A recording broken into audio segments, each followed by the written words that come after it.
Yeah, that's right. Welcome in, welcome back, folks. It's Clemson week.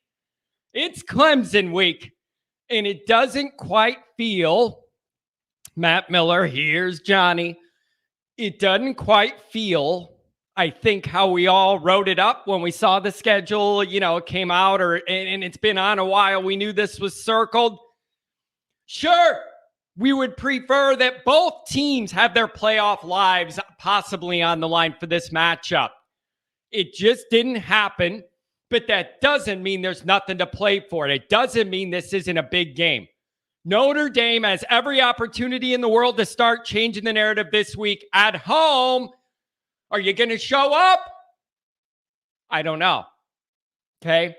Big opportunity for Notre Dame. All right. The back end of this schedule, the back quarter provides opportunity. You could look at it and go, what a bummer. We're having a down year and we have a really tough schedule to end the year. What a meat grinder. That sucks. Or you could have the mentality, we're going to use those tough games to get better and prove we're better now than we were in September. All right. The time is now. But you're going to have to play a full game at home to beat this team. There isn't going to be any taking possessions off, taking a quarter off, sleepwalking. No, you're done then. You're done then. So that's number one for you guys today. Is Notre Dame going to show up at home? That's number one right away. I got to know. Now, perhaps just the fact that it's Clemson and what they are and who they are will get these guys' attention in a way Marshall and Stanford apparently couldn't. Doesn't make it okay. Doesn't make it okay that you sleptwalk through those games. But I need you to be wide awake and ready to go this week, folks. So here's what I want to know from you. I want to know, what are the keys to a Notre Dame victory? How do you get there if you're Notre Dame? The matchups are tricky. The matchups are tricky, in my opinion, in this ball game for Notre Dame. And they're going to have some opportunities. I'm just not sure we could take advantage. So I want to know, what are the keys to a Notre Dame victory here? I also want to know, folks, and I mean this genuinely with no sarcasm, I want to know how much orange you're expecting to see in that building Saturday night. I've been wondering about this the last day or two. It's just an interesting experiment.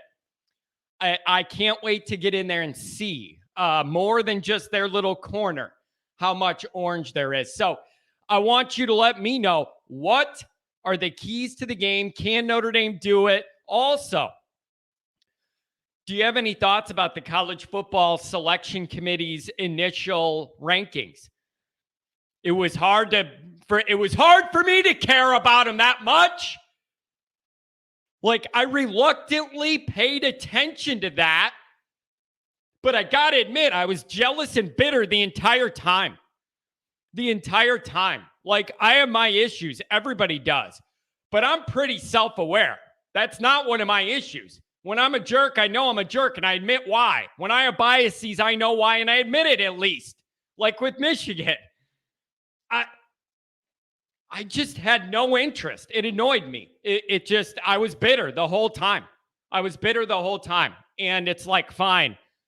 Build Brian Kelly up to give Alabama that top 10 win. Like, fine, go for it, whatever. I just don't. It astounds me that all the people that care about college football, and it all comes down to a guy named Boo that looks like there's a raccoon glued to the top of his head. Boo.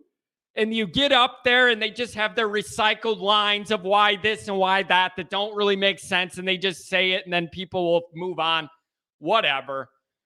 Michigan people mad they're not higher when they played all high schools, like one team so far this year. Give me a break. Michigan's going to have all the chance in the world to prove everything they need to prove in a few weeks anyways. You're going to have all they need to prove is right in front of them. All right? So those are some of the things I want to go over today. Phone lines are open. We're going to do Dr. John first. I'm going to do a roll call, get to John early before I do any of my stuff so he can get to the golf course. So we're going to do Dr. John's Wednesday checkup right away. And then we're going to go 737 after that. Give me a call. I want to know what you guys think. 312-900-8815. So a minute for roll call, introduction, Dr. John. YouTube, obviously, you're here. Listen, if you're in the chat, please hit thumbs up. You wouldn't think it helps. It really does. YouTube takes that as people like what this idiot's doing. Let's shoot it out to more people to find him. That's how that works. So give it a thumbs up, and I appreciate you for that. Twitter, search bar, Always Irish, or at Always Irish Inc. Emails alwaysirishindy@gmail.com. Audio only, anywhere you want me, you can get me except for these because they're too long. Too long to transfer over. Fighting Irish Wire. Go check it out. Go check it out every day. Make it a part of your daily routine. Go over there, see what's rattle around in my brain. I'm telling you, it's very, very interesting to think of the same Notre Dame topics and one day record about them on a video and the next day sit down and try and write something about it. Totally different world, totally different perspective.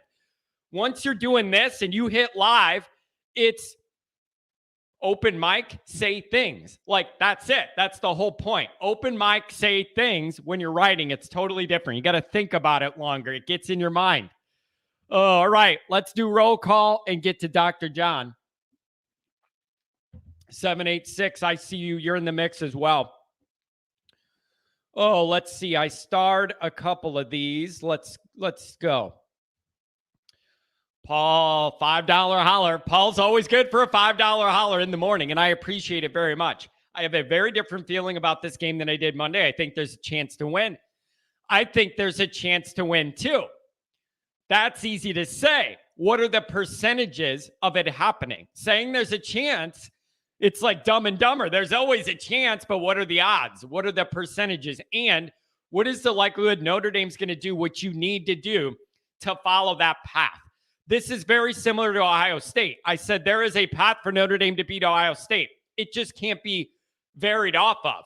Like, the path, in my opinion, for Notre Dame to beat Ohio State was a fairly straight one. You couldn't stray off it because Notre Dame didn't have a lot of leeway. I see that similarly here, and it starts with being prepared and playing a full game at home. You got to be ready for that full game at home. Let's see. What else do we got? Nick Dean. I don't know if you saw this, John, but if we win out, the only thing keeping us from the playoffs is Marshall and Stanford. Thanks, Tommy boy. It's unfortunate. It is. I mean, these two losses are so... The further down the road we get, the more astounded I am at those two losses. It's just... And it's college football. That ruins your year. Marshall. All of us knew it. Marshall was the one. And it was week 2. Really unfortunate. So whatever. You're not going to the playoff. You got to learn your lesson. Every game matters. It's just tough. Oh. We're going to get through a couple more of these introductions, the stars. We got more calls coming up. I'm going to let you guys have the line today. Paul Conley, I found your show has given me some mechanism to vent. Paul, that's why I invented the show, was for me to vent. So welcome in. In 2016, in the middle of our nightmare, is when this all started for me because I needed the therapy. I needed the therapy, Paul. Mid-2016 is when I started this, and I saw everything going downhill, and I saw the media carrying Kelly's water.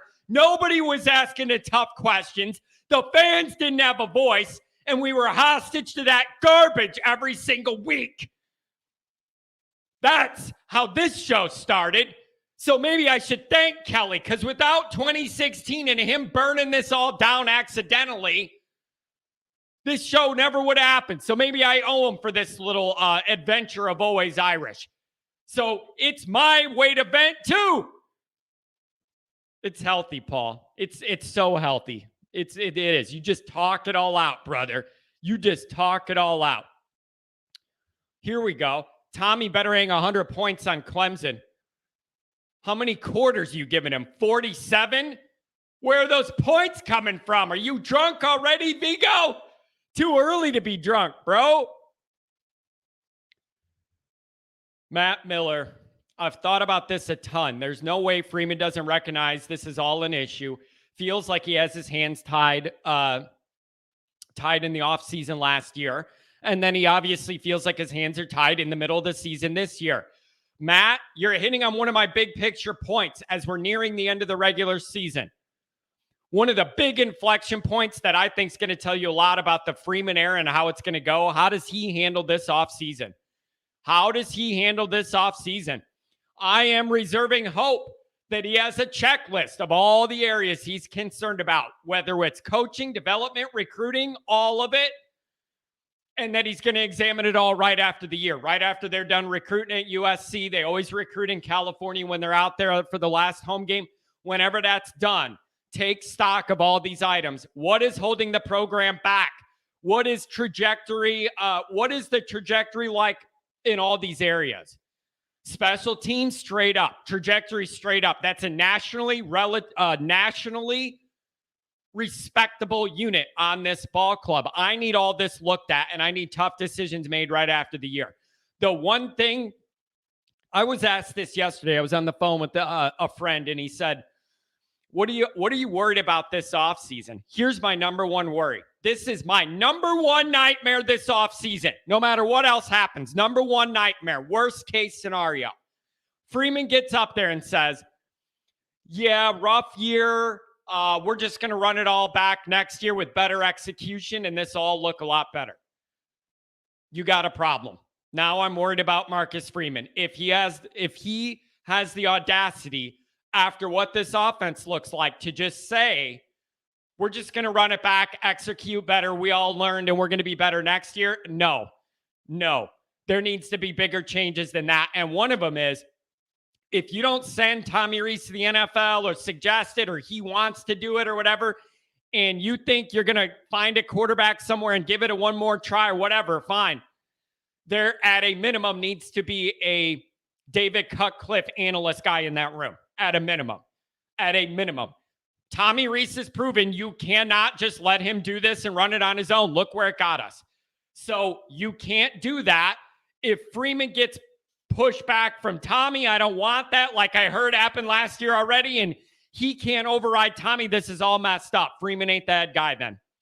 And then my life's ruined and I'm in a depression because I love Freeman, but he has to be able to make that call. And if for whatever reason they decide Tommy's coming back, he needs to be with an analyst, not babysitting him, but there to keep the car on the tracks. So whatever. I don't know. It's frustrating. I don't know how much orange there's going to be. People are asking. I don't know. Drunk says it just nothing ever lines up. I know. Notre Dame is a good offense. That's when the defense is bad. 2015. Then Notre Dame gets good on defense and they have no offense. It's been very frustrating. Very, very frustrating.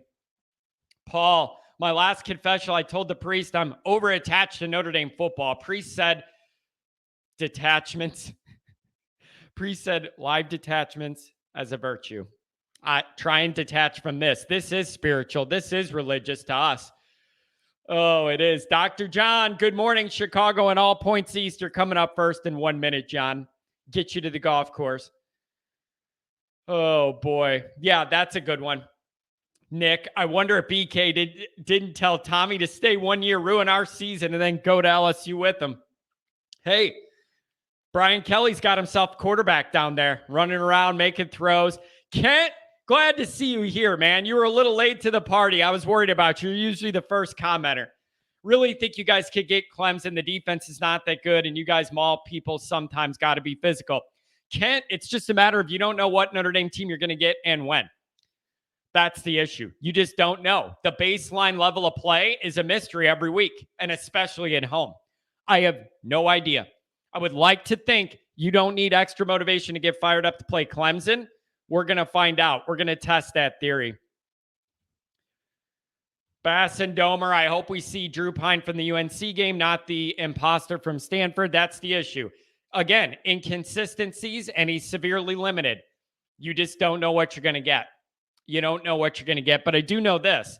The Drew Pine of the last couple games, last few games, under 50% completion. Notre Dame has no chance in this ball game if that happens. None. They need him to be up in that 70-something% range this week. I don't see any other way. All right. We're going to scroll back up. John, you're coming up. 773-786-618. You're coming up. Let me find where I left off. Here we go. One more chat. Here we go. John, we're coming to you, and then we'll get you on the golf course. Good morning, doctor. Hey, John. Oh, I like that. Well, I can't go to the golf course today because I gave you too much money on Monday. Oh, man. That means you didn't win enough in your last Skins game there to cover us all. You had to cough it up, man. You had to pony it up. Lost your little game. Yeah, well, my problem is the guy I play golf with down here, he's a softball buddy. I played with him for 15 years. He doesn't like to play for money, so it's all about fun, which diminishes the fun for me. But yeah, I played golf with a lot of guys, and John, and they all said, if you ain't playing for money, you ain't playing golf. Like, there had to be something on the line, even if it was just a beer afterwards. There always had to be something. There's always somebody in a group that has to have something. Absolutely. Hey, that's why I proposed this spread thing. Notre Dame beats the spread by 5. I give you 5. So it adds a little spice for me. But, hey, I want to congratulate you on passing 7K. Thanks, John. I really appreciate that. Hey, it all matters. It all adds up, man. Great. Every person matters. I really appreciate it. That's great. Hey, and I know you're expecting certain things out of your callers today, but I've got my bullet points that I got to cover, and I always look at Wednesday as, hey, you got your analyzing the last game on Monday, analyzing the next game on Friday. I'm providing the human interest on Wednesday, okay? I'm fine with that. Let's go through it. What do you got? I'll let you rip. Yeah. Well, like I said, I got my bullet points, and which reminds me, someday you got to show the wall that I'm sure what you got up there on that wall are all your bullet points. Yep. Someday you got to show what you're looking at. Okay. I will, but you're right. I do. That's how I do this. I have a big board behind my computer with sheets with different points, and it's right there where I'm looking. You found my trick. I can't memorize everything. Who can? Okay. Hey, Syracuse first. Okay. First of all, like I said, that was Bloody Mary game because it started at 9. Yep. And then when Joseph jumped that route, scored that touchdown in 7 seconds, my Bloody Mary almost went all over the living room. But luckily, I was able to catch most of it on the way down to the rug. So there you go. Hey, if you're going to have an accident like that, that's a good thing. It better be that than we give up the pick 6, and it's the other way. Absolutely. It's a happy accident. Anyway, I had on that chat on Friday, my last chat, I gave you 3 words, estimate. And, man, he came through. That was he's got to have a game like that Saturday. But in addition to him, Pine has got to have his best game of the year. Otherwise, I don't think there's any other way. We're going to be up against it. Yep. And the way I see it, John, is here's the problem, John. I think what Clemson's one of their biggest strengths as a program right now is their defensive front. That front 7 is very, very good against the run. They give up an average of 88 rushing yards per game. That's what Notre Dame wants to do, and what Notre Dame is best at is run the ball. Something's got to give here. So is offensive line finally going to be able to move people in a big game? We always hope for it, and it never seems to happen when we play the best teams we play. We're going to have to pivot, and that means you're going to need some activity out of Pine. Can we get it? That to me is going to be the big key, because I think we're going to be able to run the ball a bit, but only if he can have some kind of a game get back up to that 70-75% or something. Yeah. And other than Harbaugh, there's nobody I like to beat more than Dabo. So I've got to have some emotion on that side too. Good. I like to beat that guy, but okay. On to my next bullet point. Now I'm going to get a lot of flack from this, I suppose. I got down here Rees and the quarterback situation. I'm not going to deal with his offensive stuff, but I don't know how much he's responsible for who we have at quarterback. I know that's who he gave a scholarship to, but I have no idea other than this year who he's offered in the past. I know we offered two guys that were rated in the top 10, 5 stars. I think getting that quarterback is more than Reeves recruiting, but so I'm probably going to get a lot of flack from people for trying to defend him on that. But I just think there's more there than you can put on Tommy. Yeah, well, that might be the case, thought. but wouldn't you think that that's where Freeman's personality can jump in there and help? And Chancey Stuckey and he's got a very dynamic personality. Like, you would think that is where you would see one of the obvious bumps of having a personality like Marcus Freeman that's so engaging and wants to be involved in recruiting and all that more than the last guy. And so that's where you would hope that would kick in. And it looked like it was with Dante Moore for a while. It was going exactly how everybody wanted it to go with Freeman, and it was all going to plan. So I don't know. I'm just, this week, short term, John, matchups.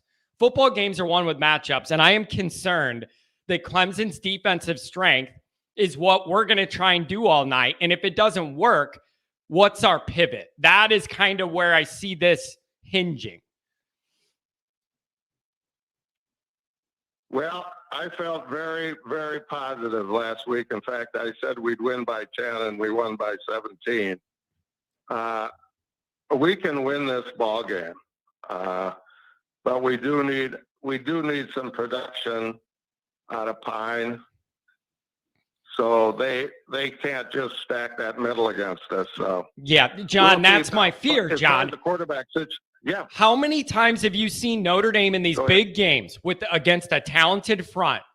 And it's exactly this. First and second down runs for nothing, 3rd and 11, 3rd and 12. Then Notre Dame's quarterback's running around for his life, and then you throw it 4 rows up and punt. That has been Notre Dame's offense against the best of the best teams we play, whether it's a big playoff game or whatever. That it can't be that this week. You're setting Pine up to be dead if you do that. So Notre Dame has to find a way to, I think, stay ahead of the sticks on early downs to make this all reasonable for Pine. And that means they're going to have to be able to run with some efficiency, even if Clemson's trying to stop it. I really think this is a key to Notre Dame doing anything on offense. I agree wholeheartedly. Speaking of quarterback, though, is there anybody left on the board for next year? I mean, they're trying. I hear stuff every day, man. I hear they're trying to go after that Oklahoma guy that's committed to them behind the scenes. It's just frustrating, man. It's beyond frustrating, and I'm holding out hope they could pull something, out last minute. But it's just not a great spot to be in. And that whole quarterback situation needs a long, hard look in the offseason because there's no stability. And that you can't operate at this level without stability in that room. And Freeman needs to figure out how to get there in the shortest amount of time. I got to believe that Marcus can sell somebody on what can happen at Notre Dame. I guess I'm just hoping. I'm not, not know the guy. I don't know the guy that well. I just like him, rooting for him. So yeah, anyway, we'll see. Okay, I got the Rudy game. Angela was saying she was in the movie. She's in the movie when they're eating in the living room in the beginning of the game. All right. Or in the beginning of the movie when they're in the living room and the dad says the famous, "What are we watching? Channel 7. You know, we only watch one team," that whole scene.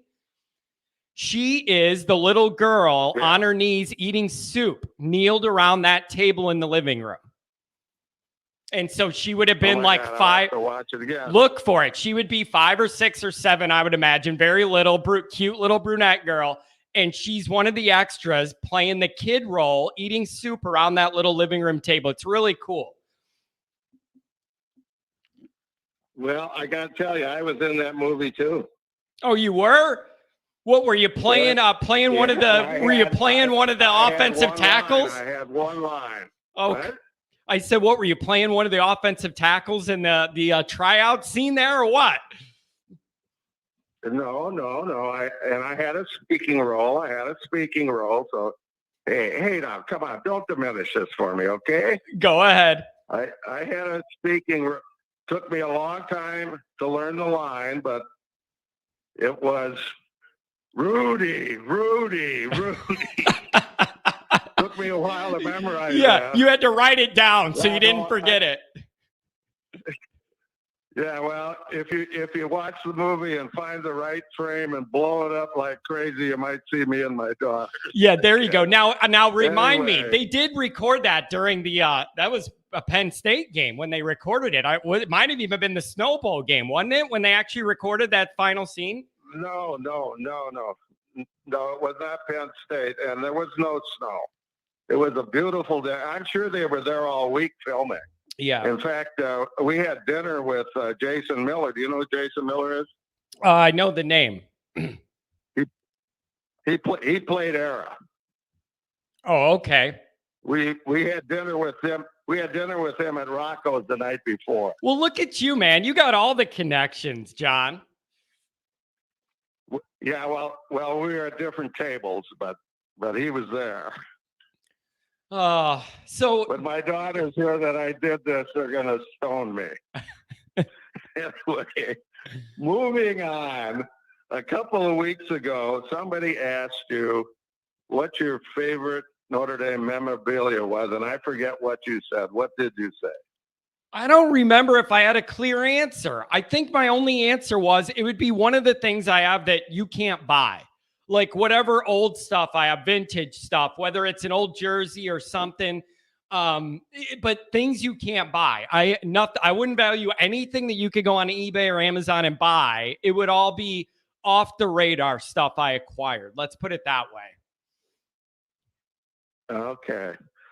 Well, I got to tell you about mine. Looking back, I think I started listening to Notre Dame football when I was 6. Johnny Lujack was the quarterback. I think that year they were undefeated. They tied Army, I think. Anyway, the next fall, Lujack is on the cover of Life magazine as a Heisman candidate, and of course he won it. Anyway, I cut that picture out. I had that on my bedroom wall for 10 years. And we moved from Minnesota to Iowa, and it got thrown away. Flash forward to, I think 2001 it was. One of my brothers was collecting Coca-Cola memorabilia stuff.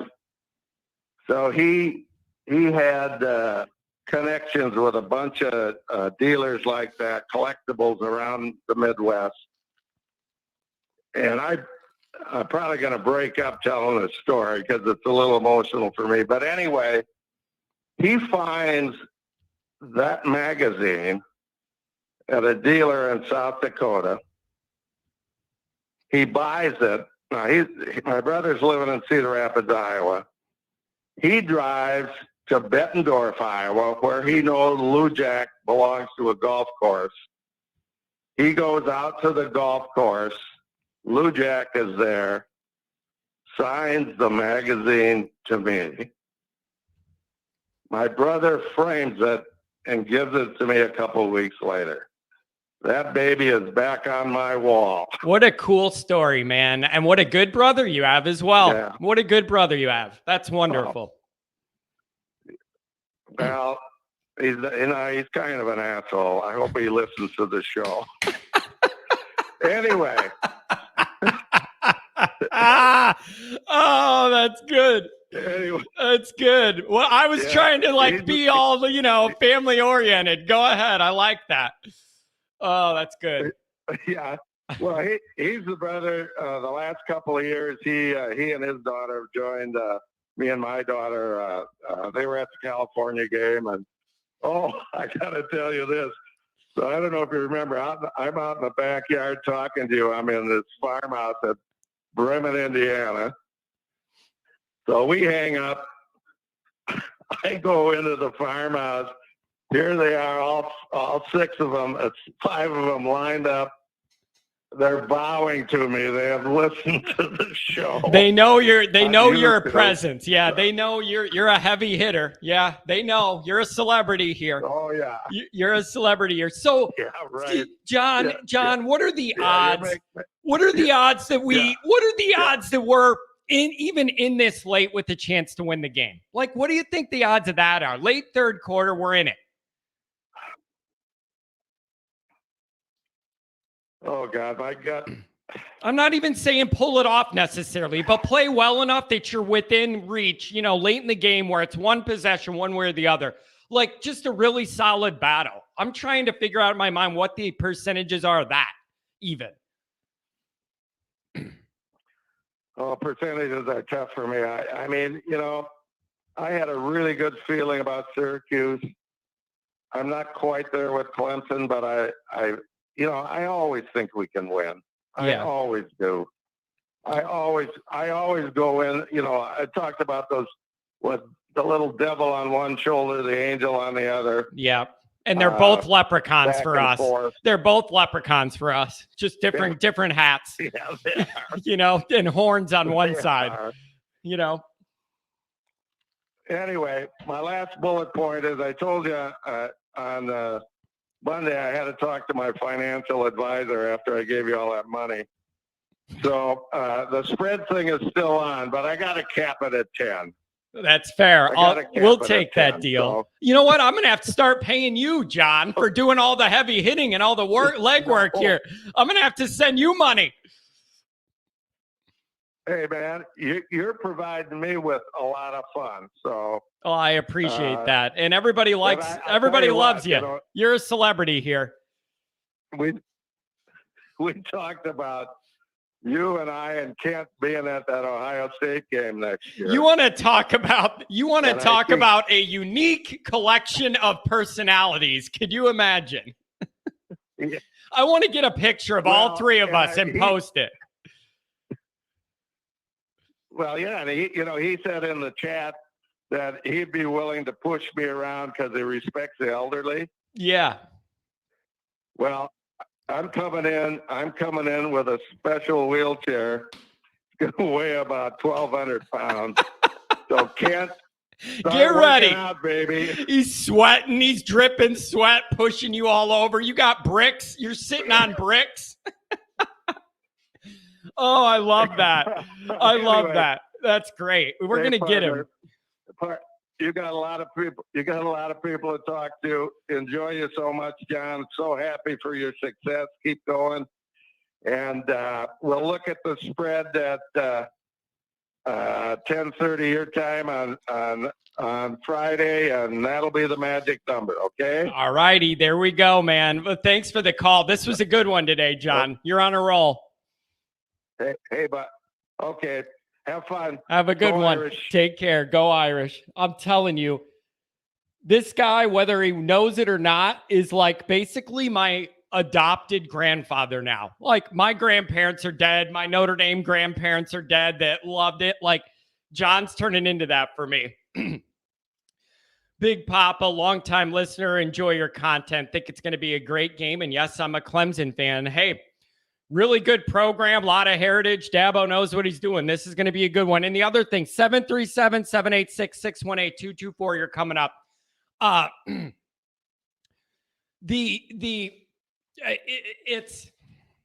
It's one of these things where if Notre Dame shows up early and you can tell they're engaged, then I think we're in for a very interesting night. If we're not, this is going to go downhill fast, and there's no way to stop it. You have to be engaged right away.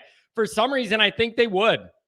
I think they would be. I just don't know how you're not when you're playing a team that good. 737, you're on the air.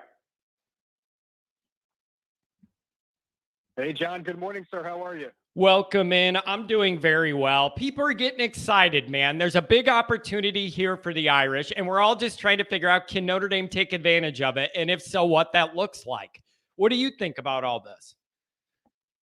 Well, man, I'm excited and nervous, kind of just all those things. I will say, a few people have been kind of saying that your show is like therapy. I'll say the same thing. It's fairly cathartic, to call in and speak to it and listen to others' opinions and go through that, kind of listen to you. And I think when you get riled up, it gets everybody a little riled up, but it's how we all feel inside. It's funny. I was going through some YouTube stuff the other day, and my daughter, who's 8 years old, just looking at the TV, and she goes, hey, can we watch that guy who's always mad yelling about Notre Dame? I said, yeah, sure. And so she actually likes the show, but she goes, is he really a Notre Dame fan? Because he's mad all the time. And I said, well, Notre Dame tends to make you a little bit mad. But, man, I do not want to be responsible for corrupting the youth of this country. All right, you keep her away from me. Keep her on the straight and narrow. Hey, listen, if she's a Notre Dame fan already, I'll take it. But I like I said, I appreciate the show. I called in Monday. We talked about Syracuse a little bit and kind of went through a few things. I felt pretty good on that day, saying, can we win? I think we can.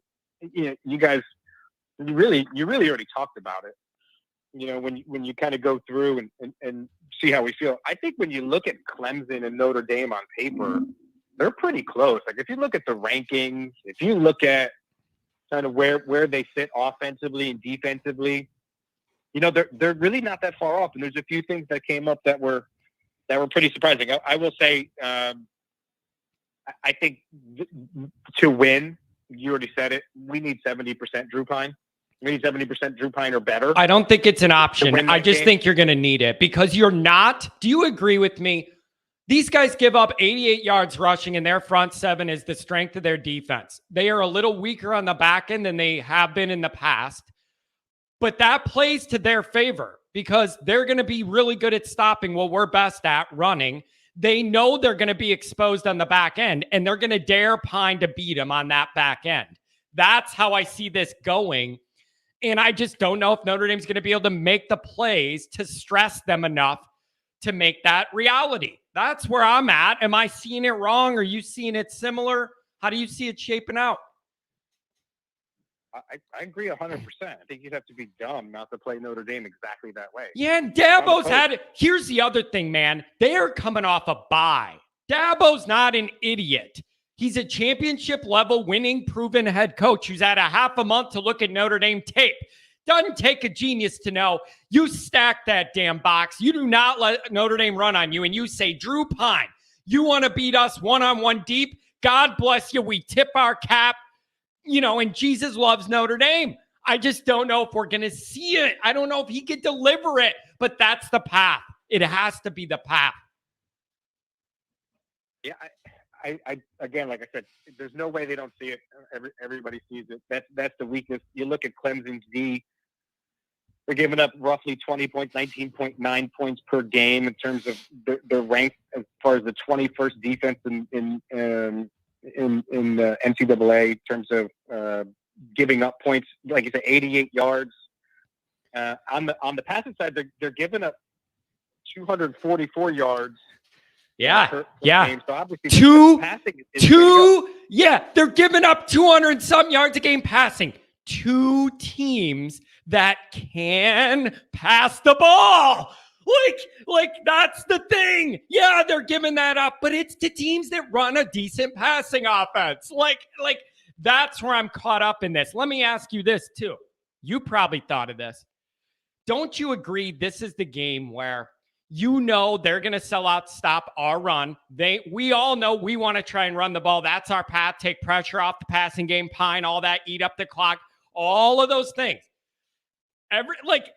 Everybody knows we're going to do that. Everybody, what is the pivot? You need a pivot. Notre Dame needs to be ready for that. And I need to see, you can't play right into Clemson's hands. Can Tommy get a little creative here? Or are we not at the level to even think that way? No, we're not going to be able to just run and throw the mare. It's just not going to happen. Nope. Total defense for, and this is where I say we're really similar. Total defense ranking, Clemson is 27. Notre Dame is 28.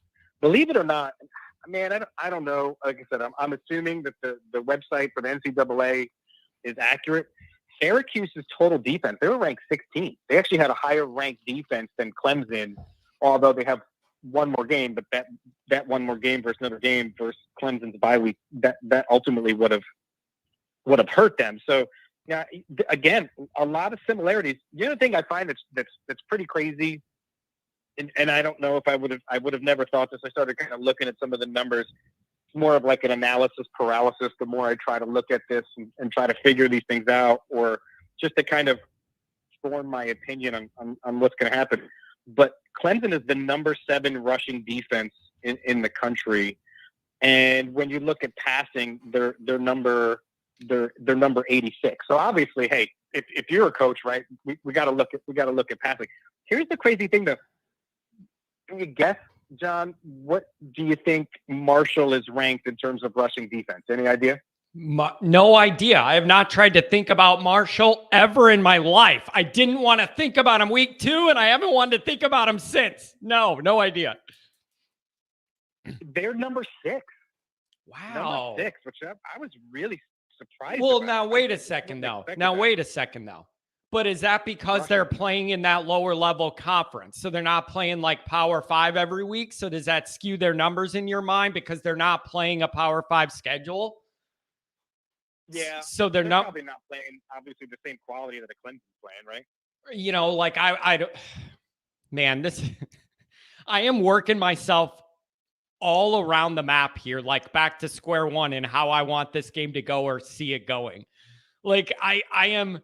Do you think Notre Dame's going to be able to run the ball decently, or do you think they're just going to get stonewalled? Like Clemson's going to sell out. They are going to sell out and dare Drew Pine put that ball in the air and beat us one-on-one. They are going to beg Notre Dame to do it. Now is the week. I want Merriweather to get 2 deep shots a half. And if you don't hit them, at a minimum, you're keeping their secondary honest so they can't creep up. This is the week you need to take chances. This isn't the week to get conservative and all that. You're going to need to take a couple chances and push what you're comfortable doing to win this game. And I don't know if I trust Notre Dame to have the confidence to even try and be that and do that. Yeah, I don't think they're going to be able to run up the middle like they typically do. I think, Estime will still get a few little breakouts. I do think they need to give Tyree a little bit on the outside. They're going to stack the box and they're going to double Mare. So then really kind of what are you going to do, right? We got to look at some of those other. You would hope that they're doing it in practice this week, like you said, with Merriweather, Jaden Thomas, and everybody else that you have available. Maybe that happens. Again, I'm looking at the numbers, and I'll go back to what you said just a few minutes ago. It all depends on how. I think we're going to know if this is going to be a competitive game in the first few series. How Notre Dame comes out. Are they going to be the one to throw that first punch, or are they going to take that first punch? Because they're not really good at coming back from that adversity, that punch. So I think keys to the game is going to be you got to stop Shipley. He's good for six 6 yards a carry, and I think we got to pass a little bit and open it up. We're going to have to let Pine be 70%. I've heard a few people kind of say, "Well, hey, we want the Pine from those few games where he's thrown 70%." I think Pine was easily figured out.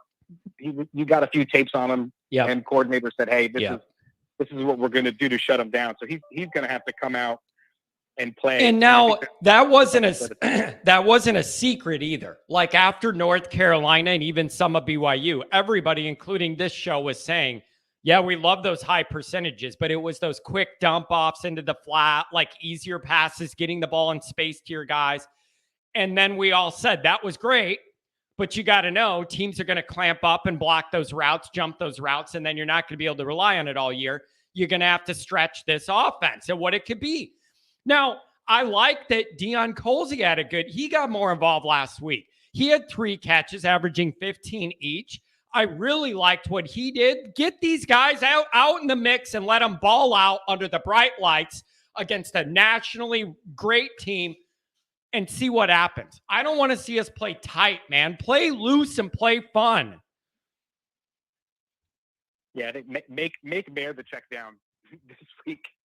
Mayer's the main target and the check down. I think he's everything. It's just, I don't know. Now, can we flip this to the other side of the ball? What do you think about defense? Number one is, if you don't stop Will Shipley, and if you let them run all over you, Notre Dame's dead that way too. Just like there's certain things on offense that make us dead. If we can't stop the run against them, you're dead. That's how I see it. First and foremost, you cannot let Will Shipley run all over you. Absolutely not. And I'm still mad Will Shipley's at Clemson and not at Notre Dame, and I'll never get over it. Smart kid, good family, great athlete. They believe in the religion and the spirituality like that about Notre Dame. He's at Clemson. I'm never going to get over it. But what do you think about Notre Dame defensively? How about a few more turnovers? Win that battle this week. Yeah, that'd be nice. Shipley's a stud. He's averaging 6 yards per carry this year. And then Clemson, in terms of, rushing defense, like you said, 88 yards per game is what they're giving up. But we are, when you look at Notre Dame's ranked 51 and giving up 129 yards per game, which is, again, not terrible. I think if you're looking at it, that's pretty good.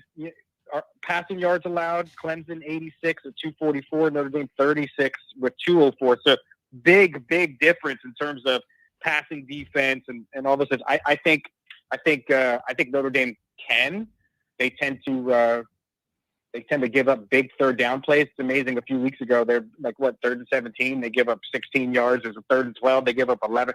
Or they're giving up those big third downs. They got to tighten up the third down piece and see kind of which DJ we're getting this week. I think the defense can certainly slow them. The defense has slowed everybody they've played this year. They certainly give them opportunities to get back in, and most have. Taking those opportunities. And now I think, don't you agree with DJU? Like, from what I'm reading and what I've seen, it's like if things are all going fine, then it goes fine. But if you rattle him and you pressure him, and you got guys flying around, then that's where things get a little hairy. He might throw you the ball. Like, if you could speed up what he wants to do and throw him off, that's the key. We talk about that Notre Dame defensive front. This is the week. You need more disruption. You need more negative plays. You need more arms in passing lanes. Like, you need guys hit. So stopping the run is number one, and then it's a similar plan for us. If DJU's going to beat you throwing it, fine, but I am not letting Will Shipley beat me on the ground at my place. No, I refuse. We already have problems at home. The most emasculating thing that could happen to a football team at home is getting the ball ran on you, and you can't do a damn thing to stop it. That absolutely isn't going to be the way Notre Dame's going down this week. So I am not letting that happen. And if he beats me with his arm, I tip my cap and I go home miserable. But I'm not letting them run the ball on us crazy. No. Well, we almost got the same game plan. I mean, yeah, it's similar in a lot of ways. It's a run dominant team. We're probably going to stack the box. We're going to make DJ throw. We're going to see if he can handle it. Everybody's talking about the last game, and I think you can draw comparisons from the last Clemson game at Notre Dame when DJ was there and Lawrence was out, but there is no comparison to from DJ to Trevor Lawrence. I don't, and I love that we won that game, but I don't honestly know if we win that game if Trevor Lawrence is playing as opposed to DJ. Well, I mean, it's hard to make that claim when he's the best quarterback in the country and he didn't play in the game. Like, I mean, it was a big night. And it was one of the best nights I had as a Notre Dame fan in a long time. But I am not acting like that wasn't a big deal, that the best quarterback in the country wasn't there for that game. It was kind of a big deal. Yeah. And again, I think we have similarities. I think we're going to do what they do that's similar. The question is, are we going to stop them? DJ certainly is not in line with the lineage that was established at Clemson, going from Deshaun Watson to Trevor Lawrence. Maybe Klubnik will be that guy at some point, but DJ's not. He's not terrible by any stretch of the imagination. He's really good. I mean, if you were pitting him up against Pine, obviously DJ's way better. But we stopped Shipley.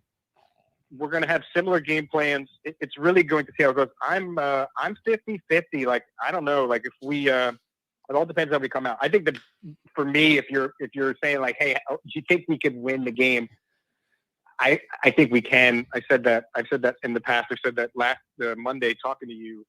I think the biggest thing is how are we coming out? And then you got to look at the things that we know that are factual at this point. We're playing at home. We have not been great at home. We don't show very great at home. Hopefully this is the game they get up for.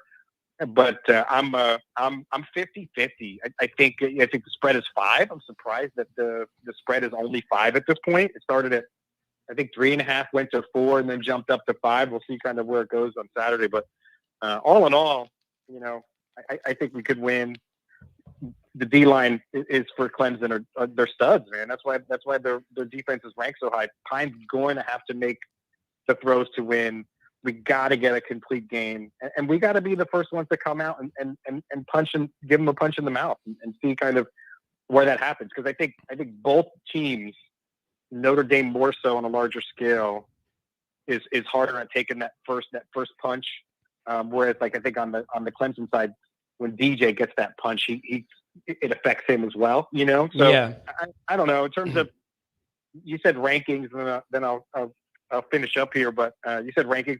I saw the rankings that came out last night. And again, it doesn't matter. You got 2 teams playing this week. You got what, Tennessee, Georgia playing this week. So that's going to mess up the rankings already. And then you got, hey, here's the other one. Nobody's telling me they didn't put Brian Kelly with a couple losses in the top 10, just so if Alabama beats them, they have a top 10 win for that resume. No one's going to tell me that isn't a part of it. I saw it and I go, oh, that makes perfect sense. That gives Alabama a top 10 win this week for that resume, because they all want 4 SEC teams in the playoff anyways. So that's how I saw that. Are you insinuating that there's some partiality towards the SEC? Come on, John. It's wild, isn't it? I know. How dare I suggest that? There's no possible evidence of that. And then it's like, who cares where Michigan and Ohio State are? They're going to figure that all out in a few weeks. But it was depressing, man, to be able to watch the first one of those reveals, and it really has no impact on us. It was upsetting. I watched it very bitterly. So I don't know, man. If I asked you as we wrap this up, what's the number one biggest thing that has to happen for Notre Dame to have a chance here? What would it be? Something on offense, something on defense, run the ball, Pine throwing for a certain percentage? What would the number one factor be? I think the number one factor has to be Pine playing a big game, and then everything feeds off of that. I think you see the defense come out and does a pretty good job. You see special teams come out and does a pretty. It takes a lot of wind out of your sails when your quarterback's just not getting it done after everybody else is working so hard. So I think if Pine comes out and shows a little grit and shows a little toughness and he's doing a good job, I think that's going to give us the chance. If not, secondary would be, do we handle the punch in the mouth that Clemson gives, or are we the puncher or the punchy? But yeah. I think it's really Pine. If Pine has a good game, I think we got a good shot. And Pine doesn't have a good game, and we'll see that quick. It's going to be a tough one. Yeah, I agree with you, and it makes me nervous that I feel like so much of this hinges on that. But it's the quarterback position. It's the most important individual position in all organized sports. And you just need that guy to be good. So we'll see what we're going to get, man. A little bit of this is playing with free money to me in my mind. Like, you should go out there and play loose. What do you have to lose? You already have 3 losses. Like, your whole season isn't on the line. Go play loose, have fun, and ball out with your friends. So I hope we see that, man. But thank you for the call. Very well thought out points.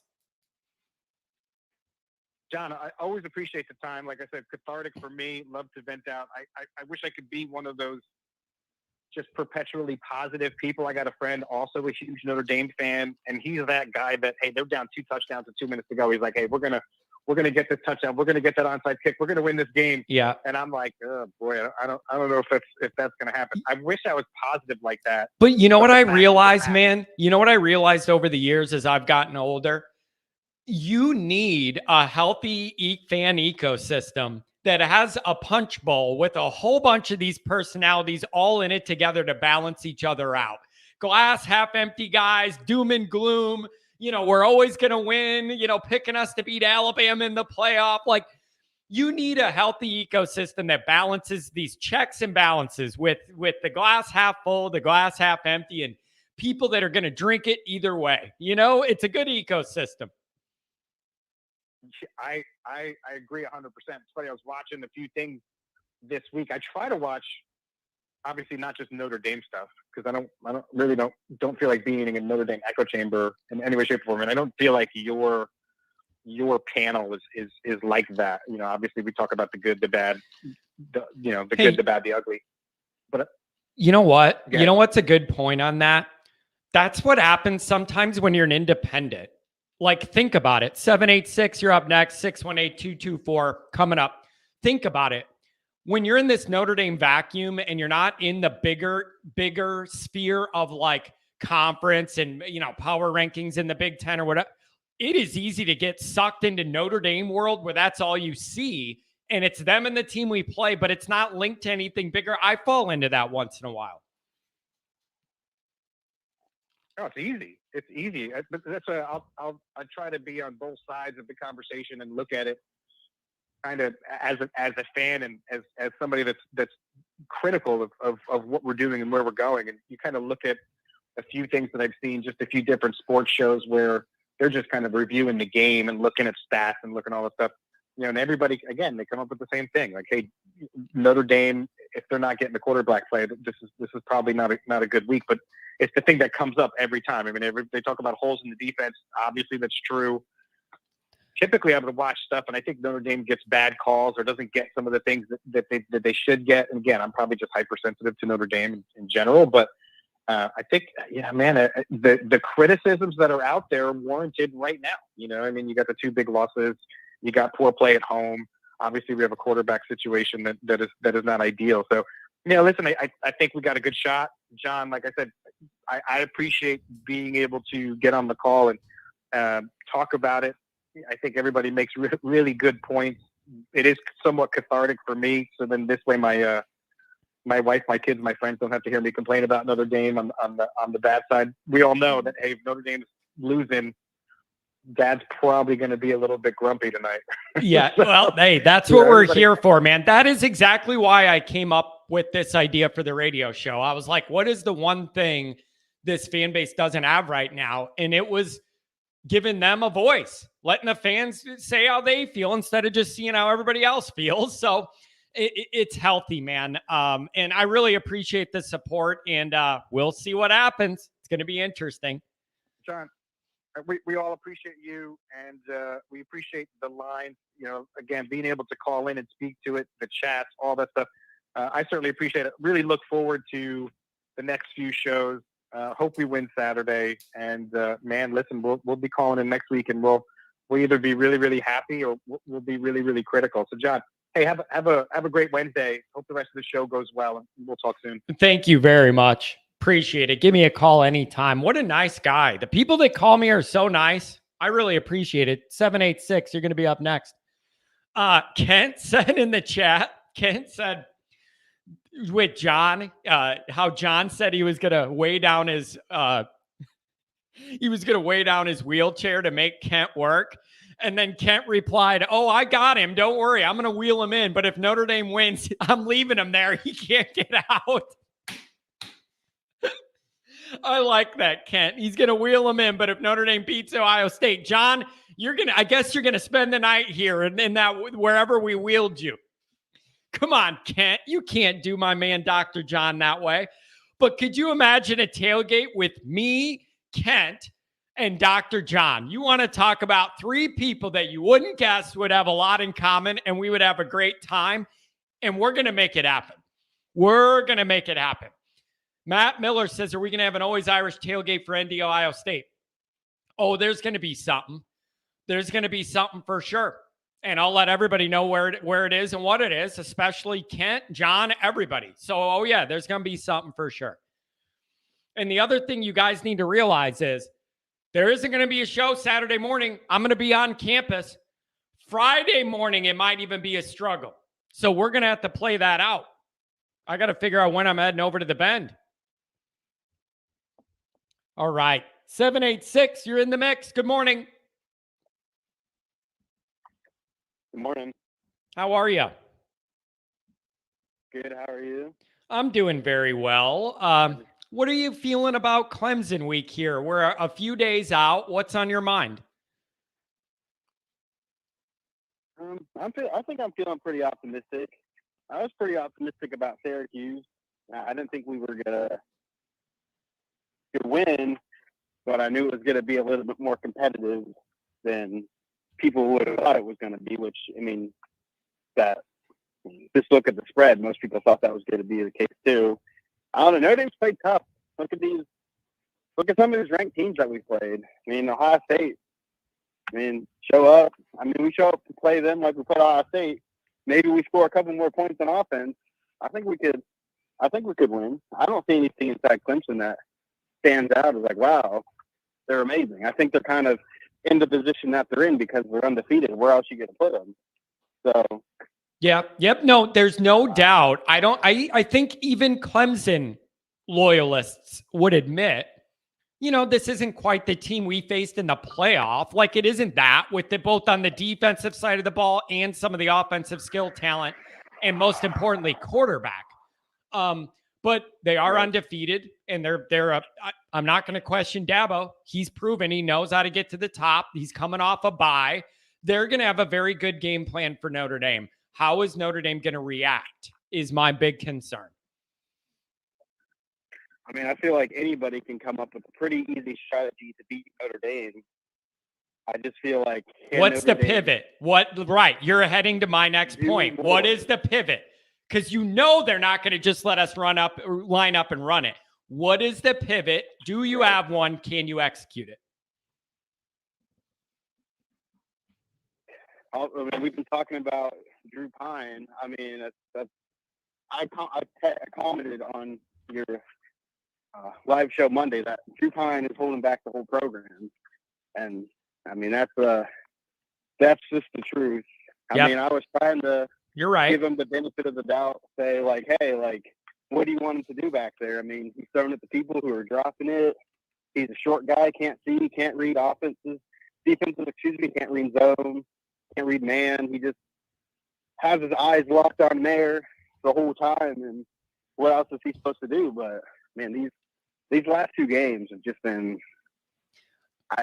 How does somebody like that get a scholarship to be a quarterback at a program like Notre Dame?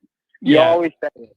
You look at these teams that got 3 or 4 letters in their name, and those quarterbacks are swinging it all over the field like it's nothing. And having Drew Pine complete a screen pass is like pulling teeth because he's 50-50. Is he going to throw it to the ground? Is he going to throw it over their heads? Or is he going to throw it right to them? Yeah. And let me ask this. Like, are you at a point with him where it just is what it is? Or are you hopeful that can balance out or level out in some way? A part of me just thinks when you have a guy that's that physically limited, you're going to just have inconsistencies. And I don't even blame Drew Pine. It's the overall point you said. Notre Dame shouldn't be in a position where Drew Pine has to carry the weight of the entire program. Like, reduce it down as far as you want, and that's the conclusion I come to at the very end. And so that's a long-term problem. Short-term, we got a couple huge ball games in the last few weeks, and we got to look decent in them. Right. I feel like we put anybody else in that quarterback position. Let's say we got we coached like Cade McNamara or that May kid from UNC or something like that. You put anybody else back there, we have enough talent on offense that we could be a 1 or 2 loss team. You know what, man? You bring up the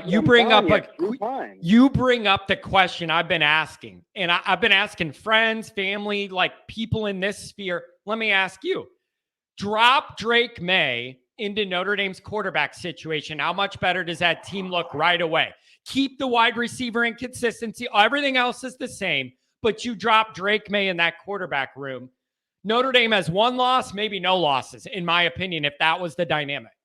I 100% agree, because good quarterbacks, they always find a way. And Drew Pine, he's relying on the offensive line to be able to protect him long enough to wait for Mayer to get open. And I feel like when we played against UNC, that quarterback's, he's running all over the place. He's throwing 60, 70 yards down the field. He's throwing it over defenders' heads. He's putting it in spots where only his wide receivers can do it. Yep. Catch it. So put anybody else back there. Yeah, I'm kind of happy rough. that Tyler Buchner played in the Ohio State game, because even though I don't think Tyler Buchner still is the standard quarterback that Notre Dame needs to win a playoff game, I think he's better than Drew Pine is. He has a bigger physical upside. What he's physically capable of, if he's operating at peak efficiency, is always going to be a higher level than Drew Pine, just based on physical characteristics. It's not an insult. It's just a physical fact. You have to figure this out. The downside of Buchner is that he's lost 4 years of development. Can you imagine? We cannot rely on him anymore. I know. We cannot rely on him anymore. Man, last night I was on the phone. Can't rely on Drew Pine.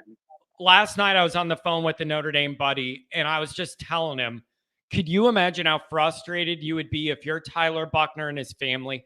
You have done everything the right way, and the kid has lost 3.5 to 4 full years of development from the last 2 years of high school till now due to COVID, bizarre injuries. He's had a very, very rough run. I couldn't imagine how frustrated he must feel, because he knows none of this development is where it should be. It's got to be beyond frustrating.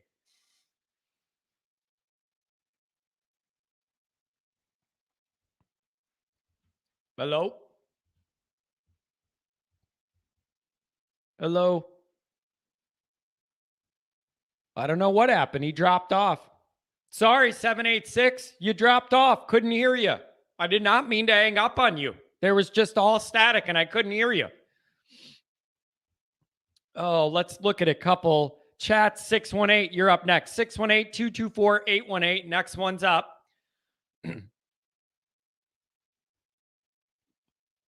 Here we go. He's back. I got you. You're back. Oh, okay. I must have just dropped the call. Oh, that's okay. Yeah, you're back. So yeah, man, this quarterback thing, it just needs to be figured out. It is the number one thing holding the program back. If you have stability in the quarterback room, you go a long way to building stability in the program. That's where Notre Dame needs to get. And I need to know Freeman knows and sees all this. It's a big deal to me. It's very important to me that I see evidence after the year that indicates he sees what we see and is working to fix those issues, whatever that looks like. If the administrators of Notre Dame, who know how big the Notre Dame brand is, especially for football, they've got to be willing to make an exception. Because if the issue is we can't get quarterbacks in here because they don't meet academic standards, there's got to be an exception made somewhere to get somebody in there. You know what, though? I mean, it doesn't have to be the whole team, but you got to make something. You got to make some sacrifice somewhere. You got to learn to adapt to what college football is now, or Notre Dame's going to be left behind. You know what? I will say this, though. A lot of these quarterbacks tend to be thinkers and pretty bright just because the way they see things. I don't even think with quarterback, I'm letting that be an excuse for what's happened in that room. I think a lot of those guys that are higher level guys could get into Notre Dame. I just don't think the appropriate effort was made to recruit them and build relationships with them early enough for Notre Dame to be in the mix. Other positions, I think that more comes into play. And you're absolutely right. If Notre Dame wants to compete at all in the modern era, they're going to have to open up a way for undergraduate transfers to get in easier. All that needs to be easier and more opened up. You got to be open to NIL more publicly than you are.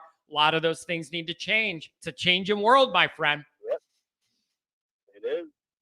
I mean, we might not be signing checks like the big dogs like Ohio State or Alabama or Texas A&M. We might not be doing that, but NIL, that's apparently the future. I don't know why, but that's apparently what we've decided the future of college football is. I think it's because everybody likes money. That's probably why NIL is the future, and all these greedy old people want their team to win and they pony up the money and they hope it pays off.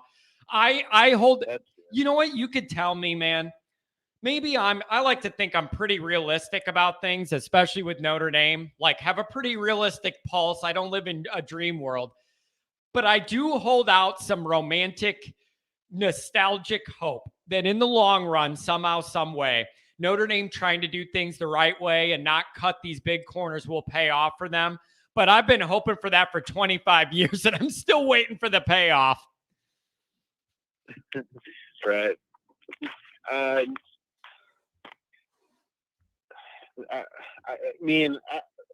feel like for the last few years, there's been no method to the madness. There's been no method to all the madness and all the recruiting. It's just, well, he looks good, let's bring him in. He looks good, let's bring him in. And then they're here, and then, okay, we'll have them sit on the bench. Let's not develop them. Let's not do anything meaningful for them.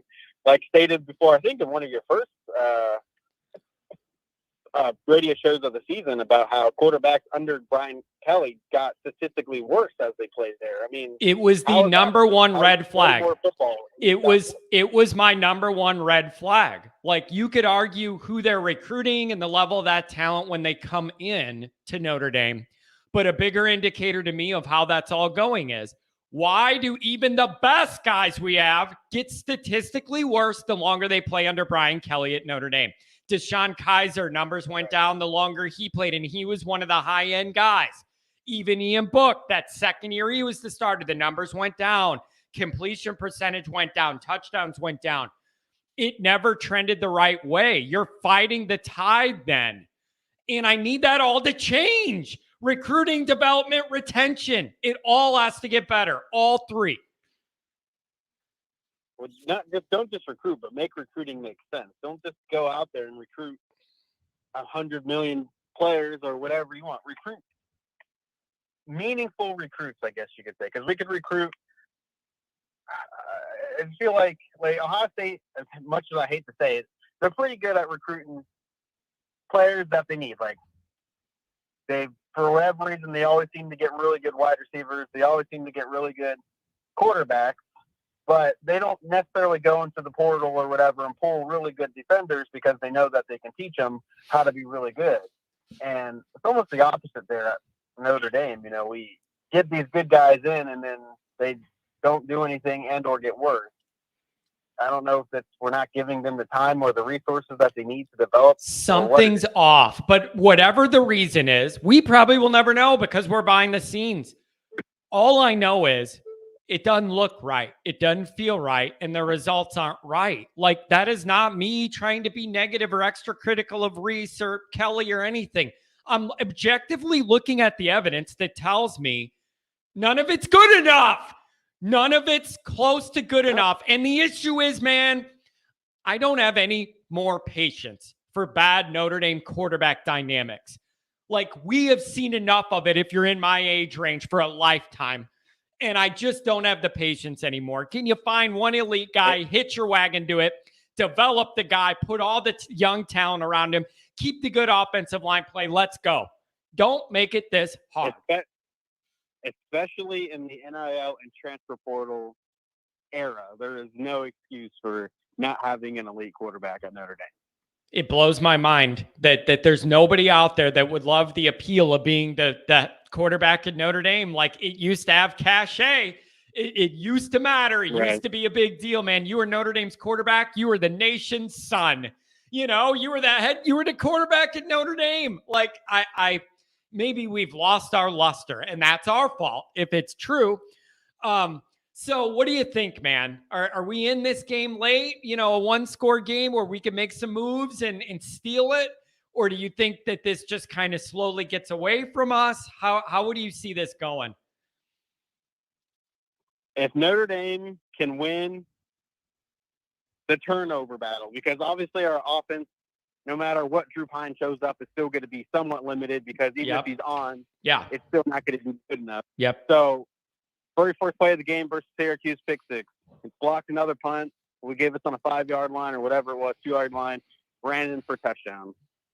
The defense has got to have to step up and help us score some points. That's for sure. And you know what else too? Hey man, let me bring this up. Special teams. Like you said, look at that. Brian Mason doing a great job. Can special teams steal me a possession or two? Flip the field position on me so the offense doesn't have to go 60 yards to score, but it's 30 or 40. Like, all of that adds up when you're in a ball game you're not favored in against an undefeated top 5 club. I'm trying not to get too excited because I just don't want to get let down, but there's an angle here. Right. And even when you do get a turnover, you have to go down and score. No more, we'll get a turnover, kicking a field goal. We get a turnover, 3 and out, and punt it back to them. Like, you have to go down and score. Teams like Clemson are going to punish you for not doing that. Yeah. For not scoring when you have the ability to go down and score 7 points. You need 7. Yep. And then I'm gonna let you go here, get to some other folks, but I want to ask one more question. It might be the most important one of the entire week. What do you think the odds are Notre Dame shows up and looks way better at home, ready to play, fully engaged, locked in, and ready to go? That has been an issue all year. And until it isn't one, it's going to be one I bring up. Do you think they come prepared because of the nature of this ball game being what it is? Yes, and I think we've already seen that happen. Even though Ohio State wasn't a home game, there's boys that ruled out to play against Ohio State. They wanted to beat Ohio State. And Notre Dame, for whatever reason, plays up to their competition, but at the same reason plays down to it. So, yes, I feel like we'll be able to tell from very early on, if we're getting motion penalties on the first play, 3 and out, punt it to them, let them go right down the field and score. I might just flip on and watch a different game because it's going to be over. But if they show up and they're ready to play, they're tired of their home field getting taken from them. Yep. The crowd, I feel like there's going to be a lot of Notre Dame people there going crazy. This isn't really a rivalry game, but 2 years ago or whatever it was, we did beat Clemson when they were sitting number 1. Yeah. Now Trevor Lawrence wasn't in the game, but anybody could argue that all day long. But the only other thing I will say about a comment that you made earlier, then I have to go, is as controversial as this might sound, there is no such thing as SEC bias. The SEC bias is excuses made up by the Ohio State Big Ten crowd to explain why they're never ranked higher because they play in the easiest conference in football. Oh, that's juicy. I like this. How are you going to drop this bomb at the end? The SEC is a grind. I like this Big bomb. Ten is a joke. It's the easiest conference in the world. Yeah, that's why it's called the Big Easy. Yeah, it's I will say there's no such thing as that.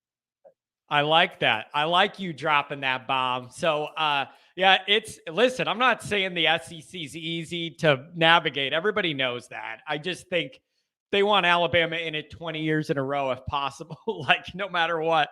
I'm assuming, but you can't sit there and tell me that Tennessee doesn't deserve to have the number 1 spot. There's no reason Ohio State's ranked inside the top 5 right now. It's an absolute joke. I don't see it. Michigan, maybe.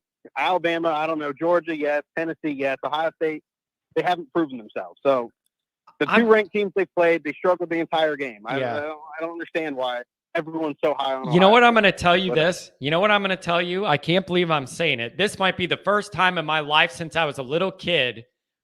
Tennessee's fun, man. I love watching them. It's exciting to watch them. I like watching an offense that actually has people moving all over, doing exciting things every drive. It's really quite enjoyable. Nope, I think this Tennessee team is going to win it all. I think to beat Georgia Saturday. If Ohio State or Michigan went in and played Tennessee in the playoffs, they would be blown out. So I'm excited to see what Tennessee can do. It's always nice to see new teams. I know. Yeah. Teams like Ohio State going to the agree. playoffs and wasting a spot by getting blown out. I have really enjoyed that. I've really enjoyed that as well. Even though it's like just one new team at the very, very top is enough to kind of change the dynamic, that it's a lot more easy for me to get engaged seeing that. I agree with you. I like that. Now, I wouldn't like it. Hey, I would not be saying this if it was LSU, though. Like, it's got to be a team that I'm like okay with. If it was LSU, I'm not going to say, oh, yeah, this is good for the sport. The hell with Swamp Thing. That's never going to happen. But with this, yeah, go ahead. Go ahead. Alabama. I wouldn't worry about it. I hope so. Or the LSU contingent's going to come after me. That will never end. So thanks for the call, my friend. Yeah, go ahead. Yep. Nope.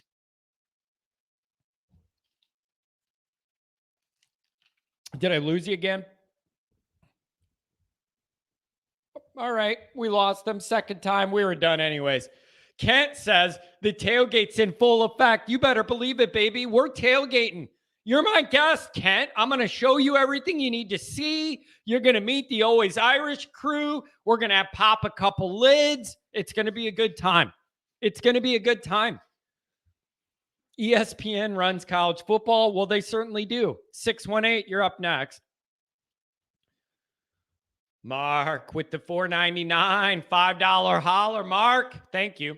It's my birthday Saturday. All I want is an ND win and an Alabama blowout against LSU. I'm telling you what, buddy, that sounds like a hell of a birthday.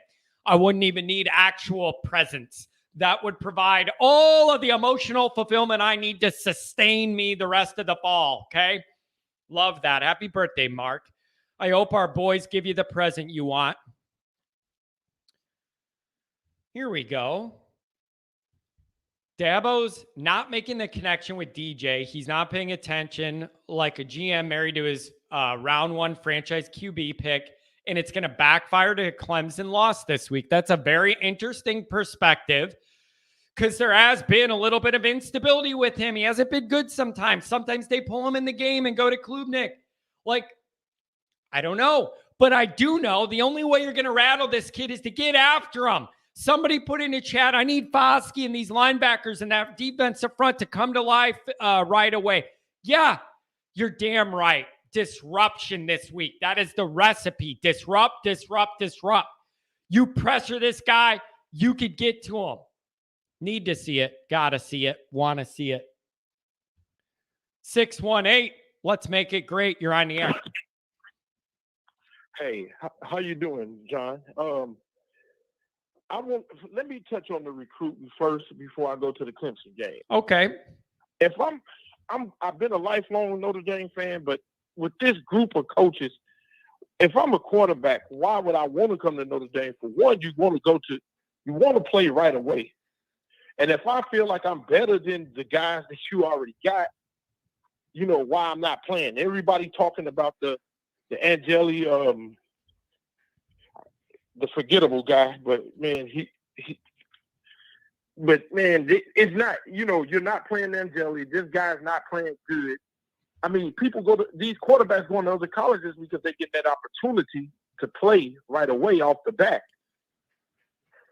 Yeah, but I mean, are we now in the position where, are you just talking for transfers or just in general? Like even with recruiting, a guy comes in and wants to play right away if he's a high guy. Recruiting kids out of high school. Yeah. Recruiting kids out of high school. I mean, if the freshman is better than the seniors, why not play the freshman instead of playing the seniors? Because it's not, this Pine is not translating. I mean, he had a couple good games, but man, he's not translating, and he's going to at least give you at least one interception a game. He's just quite inconsistent, and he just has so many physical limitations you have to work around. So what's Notre Dame's path then? They're going to try and run the ball, and Dabo's going to try and sell out. So do you have any faith Notre Dame could pivot and figure out a way to move the ball if they're not just going to be able to line up and run it north-south all day? What's the move then? I can't remember a couple weeks ago I was watching Clemson, and they took DJ out the game and put the freshman in. Yep. And the freshman won the game. Yep. So why can't Notre Dame do the same? If Pine is struggling, put the freshman in and let the freshman have an opportunity. I don't think they think of it that way, man. I don't think they think of it that way at Notre Dame. It would just like when Dabo does it and then pulls DJ and brings Klubnik in and then it goes fine or whatever.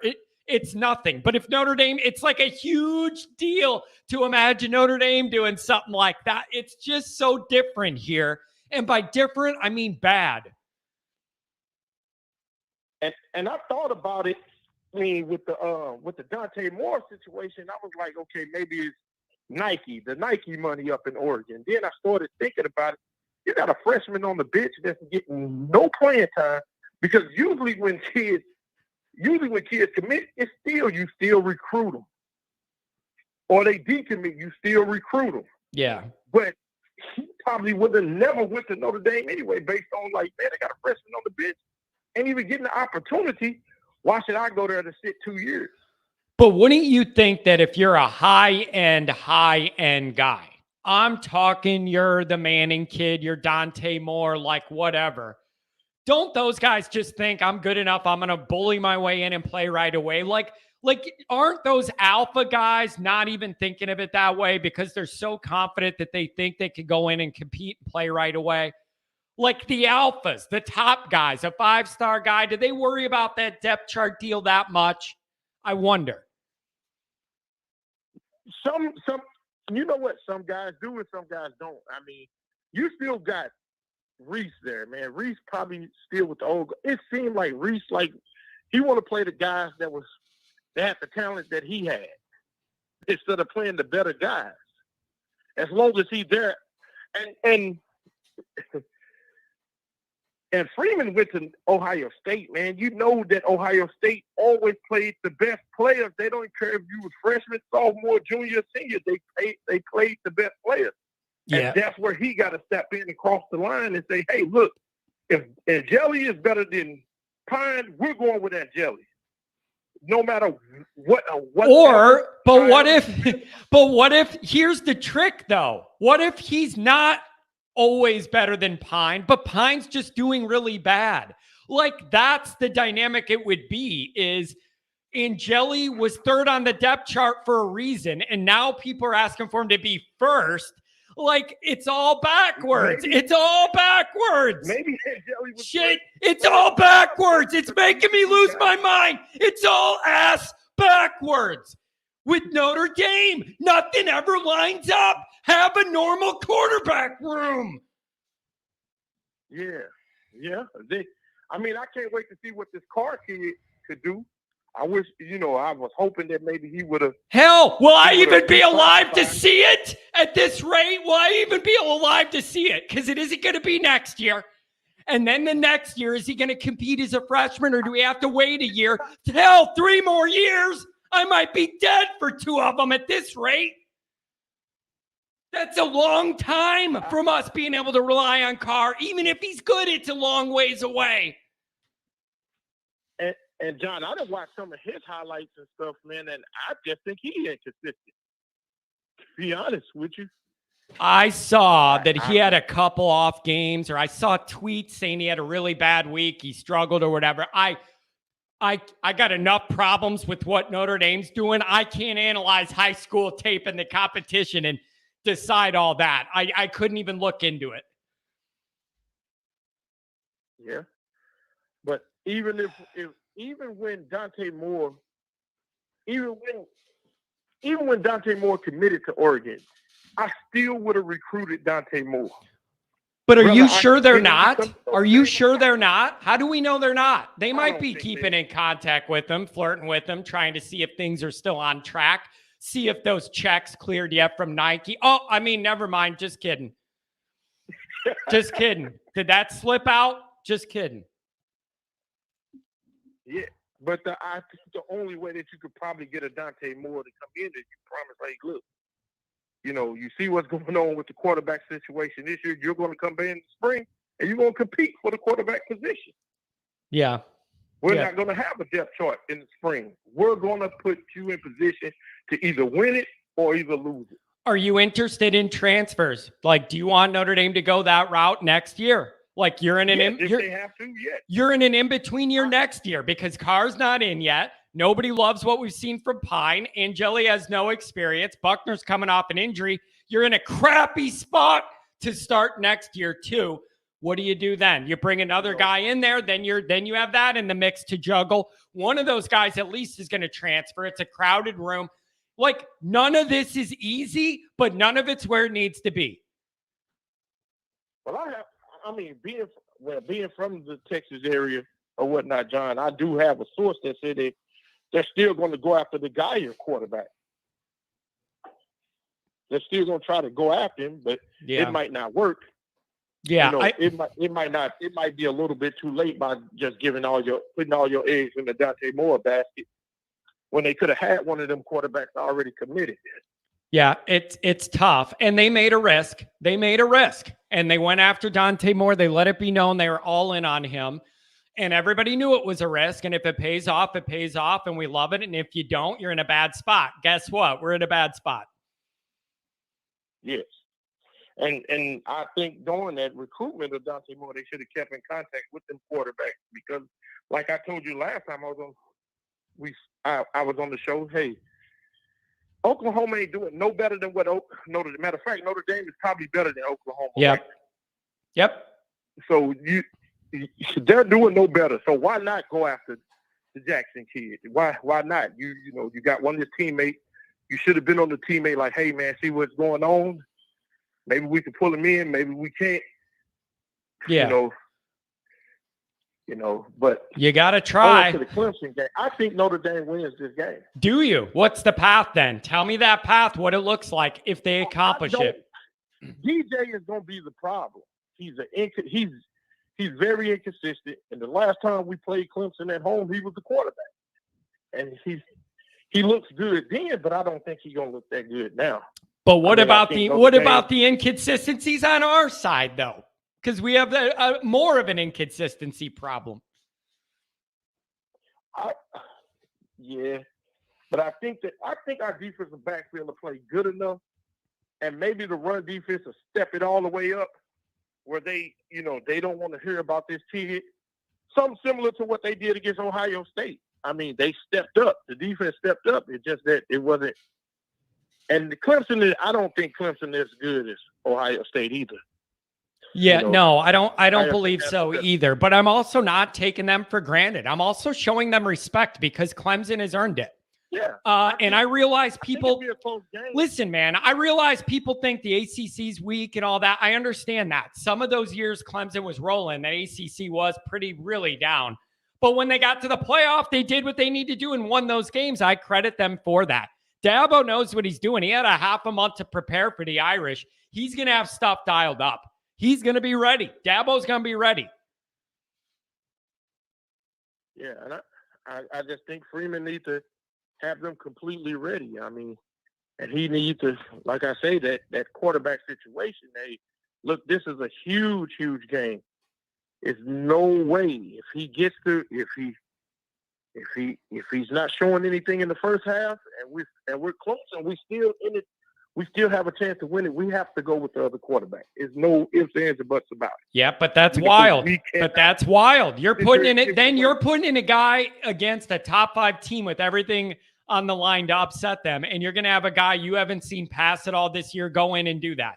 Like from the staff side, they're going, I can't ask the guy to do that. That's what fans want. But they might be saying, we're not going to drop Angeli in this huge moment and need him to throw to win. Like, they could think that. It's all a mess, man. It's all a mess. None of it's good enough.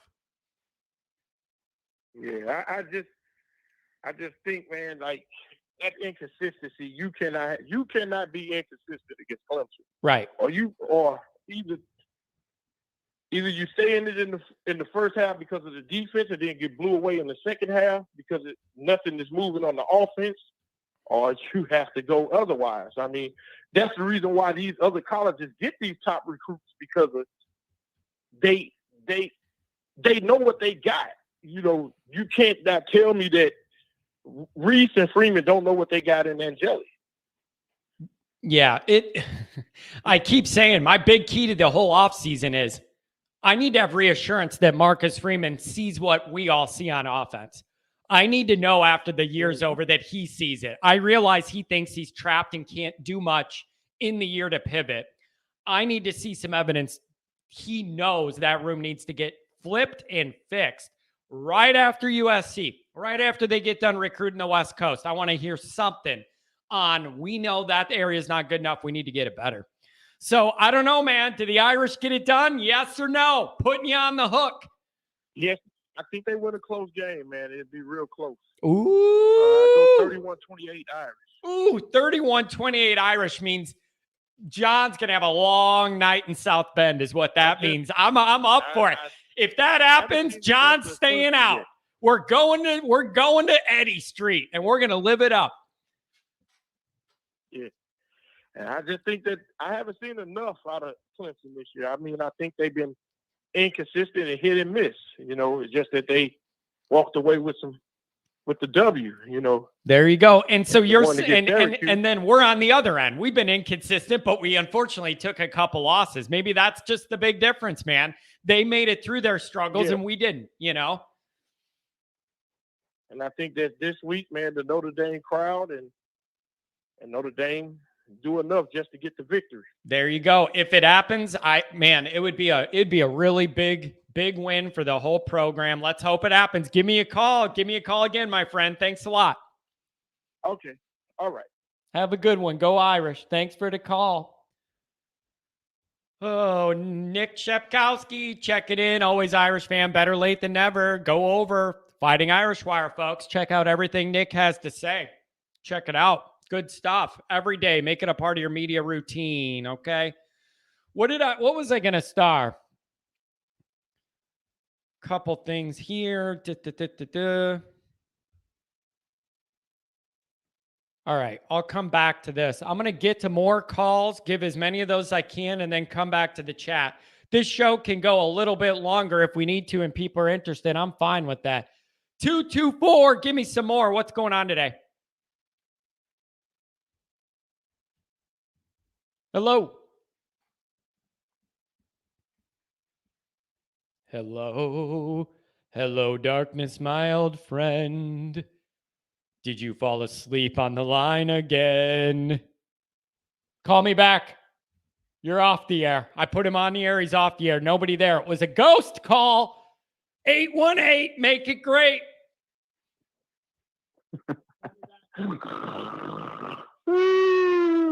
I'm kidding. Yeah, hey, I know. You know what, man? I know what it is. This show's boring. There's just no excitement and no energy. And it just, I'll try harder to make it more lively so I don't put people to sleep from now on. I know. All the complaints I've gotten over the years about my show, number one is this guy's boring. There's just nothing there. Nothing going on. Boring. I'll work on that. Right. You know, it's that actually happened, John. You probably don't remember. It was 3 or 4 calls ago where I was on the line and I was just tired. Nothing to do with the show. I was just like listening and okay, it's about an hour before I get on. No problem. I get it. I understand. And then I heard all of a sudden I heard you say, "Hey, you're there, you're still there," or something like that. And I'm like, "Oh my God, he woke me up." It can be very soothing, man. There's a strange way you can soothe the ears and the quality of the Notre Dame fan with your intensity. And it becomes oddly soothing. That's the only way I know how to put it. You know what? That makes sense. That makes sense, and I appreciate that. Like, the catharsis is real, man. Like, Notre Dame, dude. It's you're listening, like, oh, I agree, and then you start.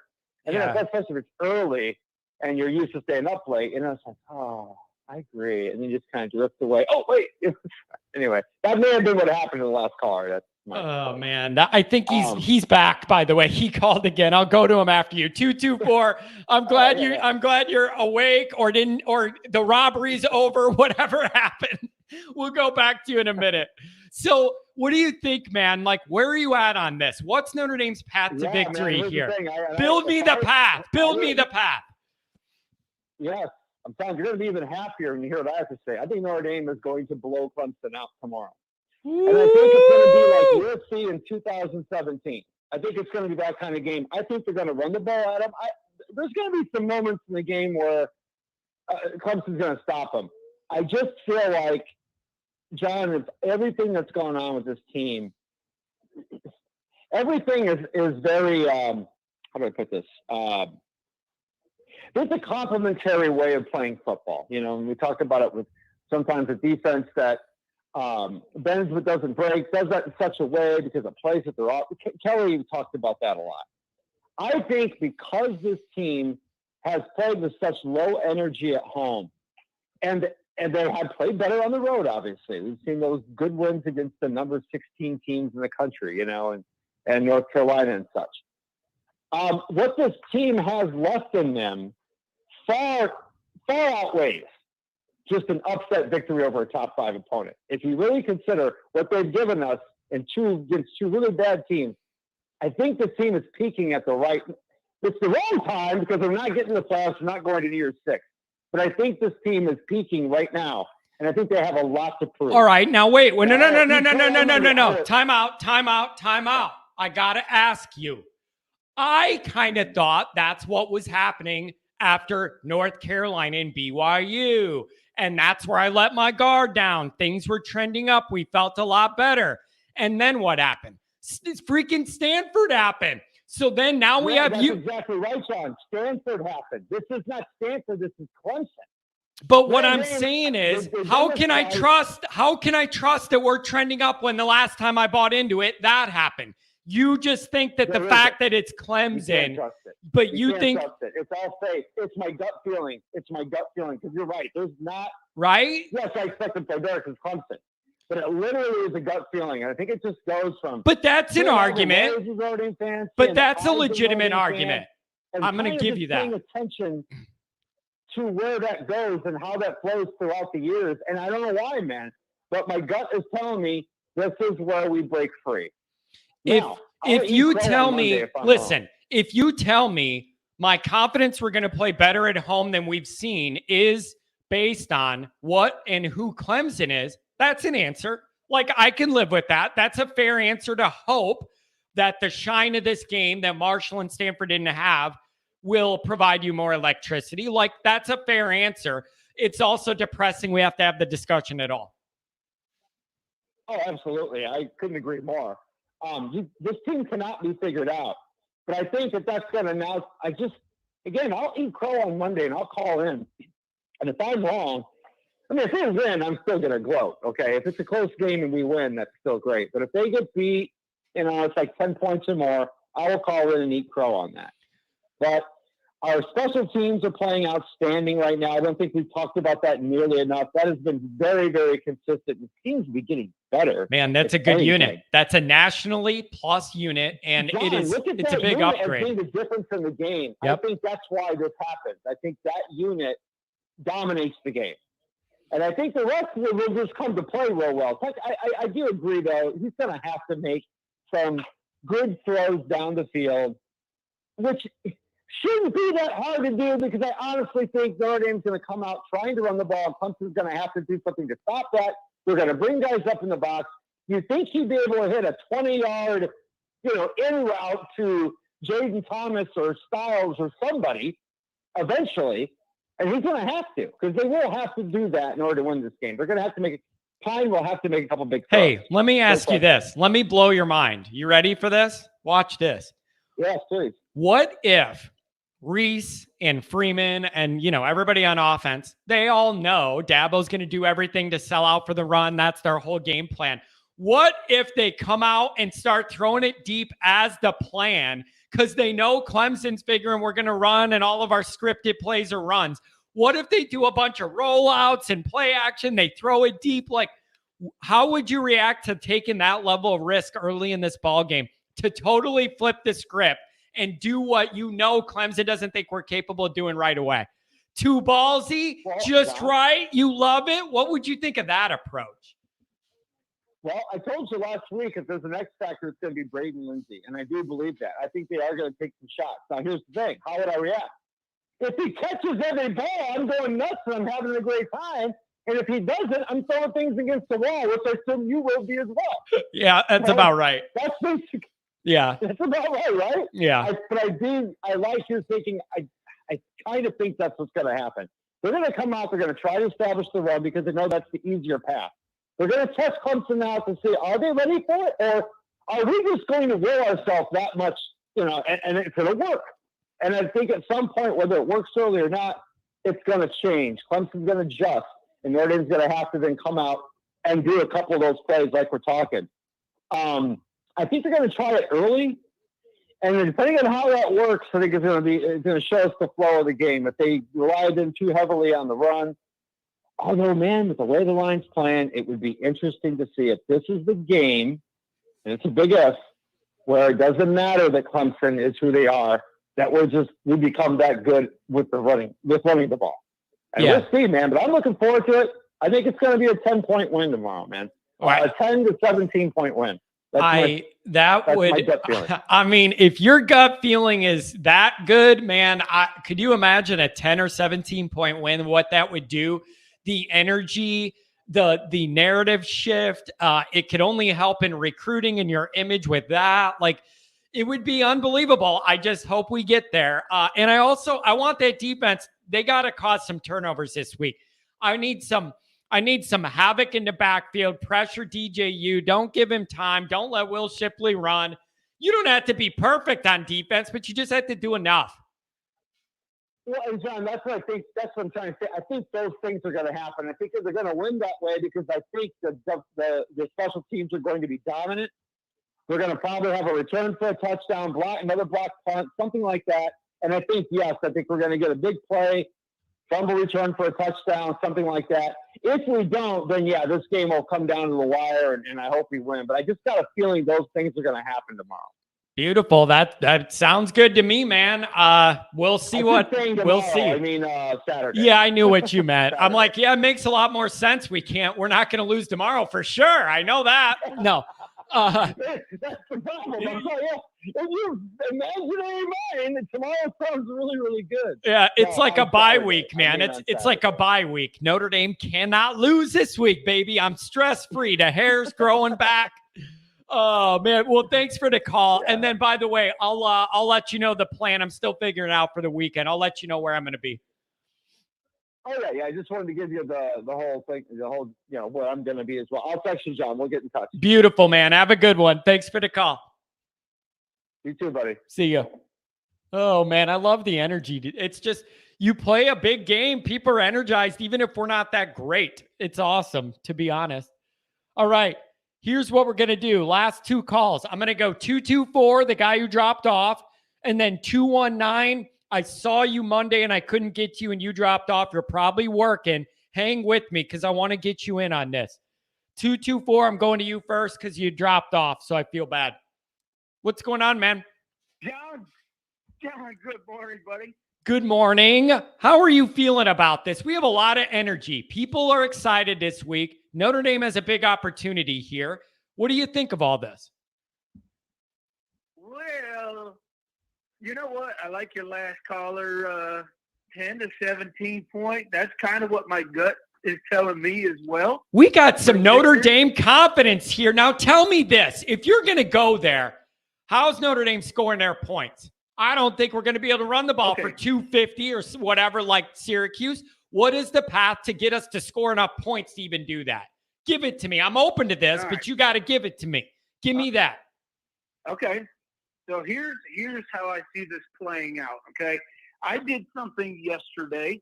I watched Dabo Swinney's press conference, his lead into this game.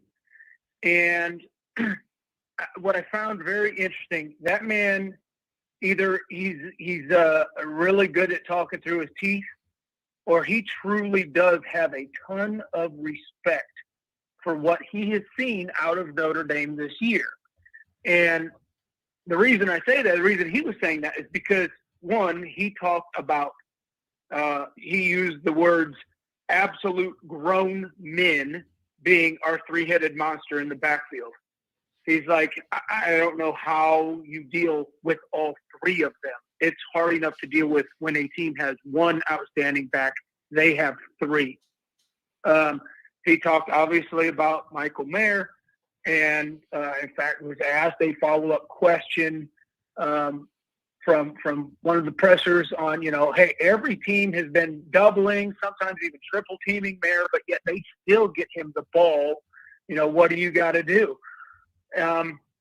So the one thing one person he didn't really talk much about, or at least not very highly, but was Drew Pine. But he threw him a bone and says, look, he wasn't the starter. He got thrown into the game, because of an injury to the starter, blah, blah, blah. So then, and one thing, if you think about it and you look back to when Dabo started with Clemson, he had a very, very similar start to his career at Clemson as what Notre Dame is having this year. He didn't come right out the gates winning games, and they had the growing pains. And I think he talked very highly about Marcus Freeman as a coach, what he's doing with the program, the changes that he sees Marcus doing as a head coach and changing the culture and everything from how it was with Kelly.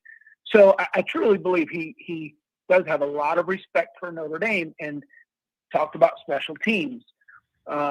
He's like, I don't know if it's a record, 3 games in a row, blocking punts. He says, but if not, they've at least had to have tied it. But so what's got to happen, they are definitely going to load the box, right? Yep. So running is going to be an issue. So what is our pivot? Well, we haven't done it at all. And the few times we've done this, we've had great plays. RPOs. We need to come right out of the box with the RPO.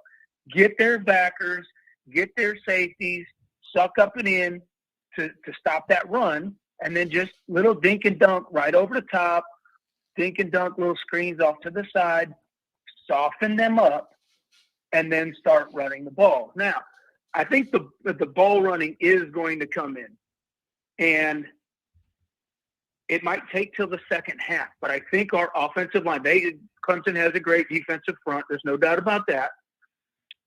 They are, 2 weeks rested now. Yep. So they've got some players that have been able to come back from injury. But I think our offensive line is going to be able to wear them down in the second half. This goes what I've been saying the last couple of weeks with you. We've got to play smash mouth ball up front. And I think we will see dividends pay off with that in the second half. Dabo said, how do you stop 3 of these guys coming out of the backfield? That's the good thing about us is we can keep all 3 guys. You know what my answer would be? My answer would be, well, only one of them's going to get the ball. So just worry about that one. And then you don't have to stop all 3 at once.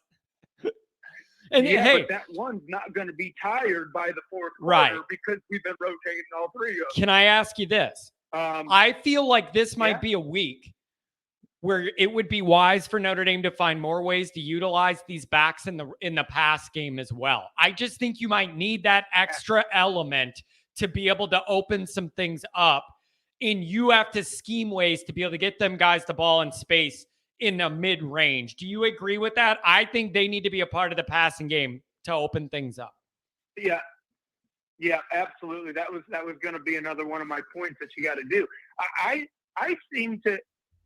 I don't know how they can do it, but could you picture having all 3 of those running backs in the game at the same time?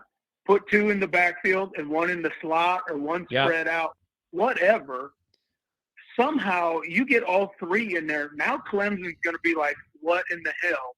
Yeah. What do we do with this? And it might be just a disguise, and then you're going to end up throwing the ball to a Jaden Thomas streaking down the field, or Merritt cutting across the middle, something like that.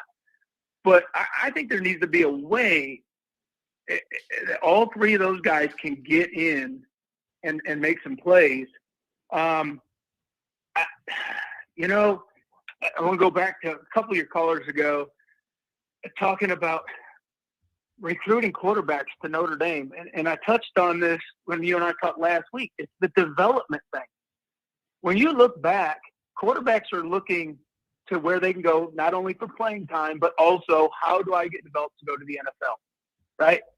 When not just who's the last 2 or 3 that we've had that have made it to the NFL, but have actually been successful long-term quarterbacks. Not third guy on the depth chart for 12 or 14 years. I'm talking actually starting and playing a lot of games. It has been a long time. It's not that Notre Dame has not had good quarterbacks. We just don't develop quarterbacks. It goes back to what we talked about last week. And if we were developing and showing these kids, look, our last top drafted Deshaun Kaiser, 2nd round. But what did Deshaun Kaiser do? He had his rookie year, right? And then there was nothing. And where is he? Yep. He's It's a nowhere to be problem. found. It's a problem. Players are looking at that too. These high school kids are looking at that too. Sure, maybe I will have to sit for a year or two, but look at everybody who has been the quarterback at that particular program. They're all now playing in the NFL, playing meaningful reps. That's the kind of development I need. They don't see that coming out of Notre Dame. So, Yep. But you know what on the why. flip side of this is? Here's the thing. And this is a multi-year, multi-decade struggle for me. All it takes is to get it right one time, and you could stabilize that entire little ecosystem. You find one good guy with an elite high-level ceiling. You get him in young. He does redshirt or whatever for a year, get bigger, stronger, and then he has 3 or 4 years to develop. He has elite potential. He gets better incrementally, 1 year to the next, 1 week to the next. You could see him getting better. That is the path to stabilizing the Notre Dame quarterback room. I do not think Notre Dame is the type of program that could survive perpetually in patchworking, one transfer in per year, trying to catch lightning in a bottle. I don't think Notre Dame's built to be able to survive that way. Some other teams are, maybe SEC or like quick turnaround, quick talent, transfer portal. You get 35 new guys. You want to win now. Those are Band-Aids for Notre Dame. Long-term stability has to be the answer, and it could just take one of those guys to do it. Yeah, absolutely. We talked about this a few weeks back, where your caller was wanting to get a transfer quarterback to come in. That's a Band-Aid. If you're going to do that every single year and you're not actually going to recruit elite quarterbacks and develop them to that potential of being elite and not letting them fall back like we've seen with these last few quarterbacks we've had, how their stats have gotten worse year after year after year in the program. One of your callers earlier, asked, or said, I think it was actually Dr. John. How you're saying, he doesn't put all of that on Reese, right? Reese did recruit these guys. However, Kelly was supposed to be this quarterback whisperer when he came out of Cincinnati because Tony Pike and the great year that Tony Pike had and everything before Notre Dame got Kelly. Yep. Pike and wasn't it Pike and Colaros? Quarterbacks as well. Pike and Colaros, right? Those were the two guys he had looking decent. But here's the problem, what you're bringing up. Here's what you're bringing up. The guy was like, yeah, I put it all on it. I don't put it all on Reese. The problem is whoever else I would put it on is already gone. I can only put it on the people that are still here. I put most of it on Kelly, but Kelly's already gone. So then I got to go to the next person, the most involved in this mess that isn't gone. Yeah. Who else do I blame? Kelly's already gone. It doesn't do me any good anymore to be mad at him. Let me ask you this crazy question. Do you blame Kelly for not developing Reese? Yes. I blame Kelly for 1, recruiting Reese as a player, 2, not developing him, and then 3, poisoning his brain and indoctrinating his brain to Brian Kelly offense and quarterbacking for his whole life. It's crazy, right? I mean, how was Kelly so successful all these years and put up all these numbers offensively? I mean, throughout every place he had been, other than Notre Dame. It's like when he got to Notre Dame, offense just stopped. I don't understand it. We never had those years like he had. I don't need. It's one of the biggest mysteries of the Kelly era. Remember his first press conference. Oh, we're going to get an offense in here. We're going to go fast up and down the field. We're going to be aggressive. We're going to score fast, quick strike, running fast, up-paced offense. I'm still waiting. It's like 13 years since that date, and I'm still waiting to see that great Notre Dame offense from Kelly. Never, ever, ever, ever happened. And it's never going to happen. No. At least not under Kelly, thank God. It's just, man, it's just so It's so frustrating. And Notre Dame makes this harder than it has to be. And that is very hard for me to watch as somebody who loves this. It doesn't have to be as hard as we make it look. And it's just a perpetual frustration. Yeah, I agree. I think we've got a lot of good things to look forward to, though, John, and look at. Again, another week we've seen some other young kids stepping up. We've been waiting to see what's his name, number 12, got the 2 sacks. His name is drawing a blank. Bartello. Right? Oh, yeah, it was good to get him out there. They're talking about him as the vipe for next year, looking at that. But yeah, it was good to see him fire off. Let me get some of that action. Let me get some of that Howard Cross.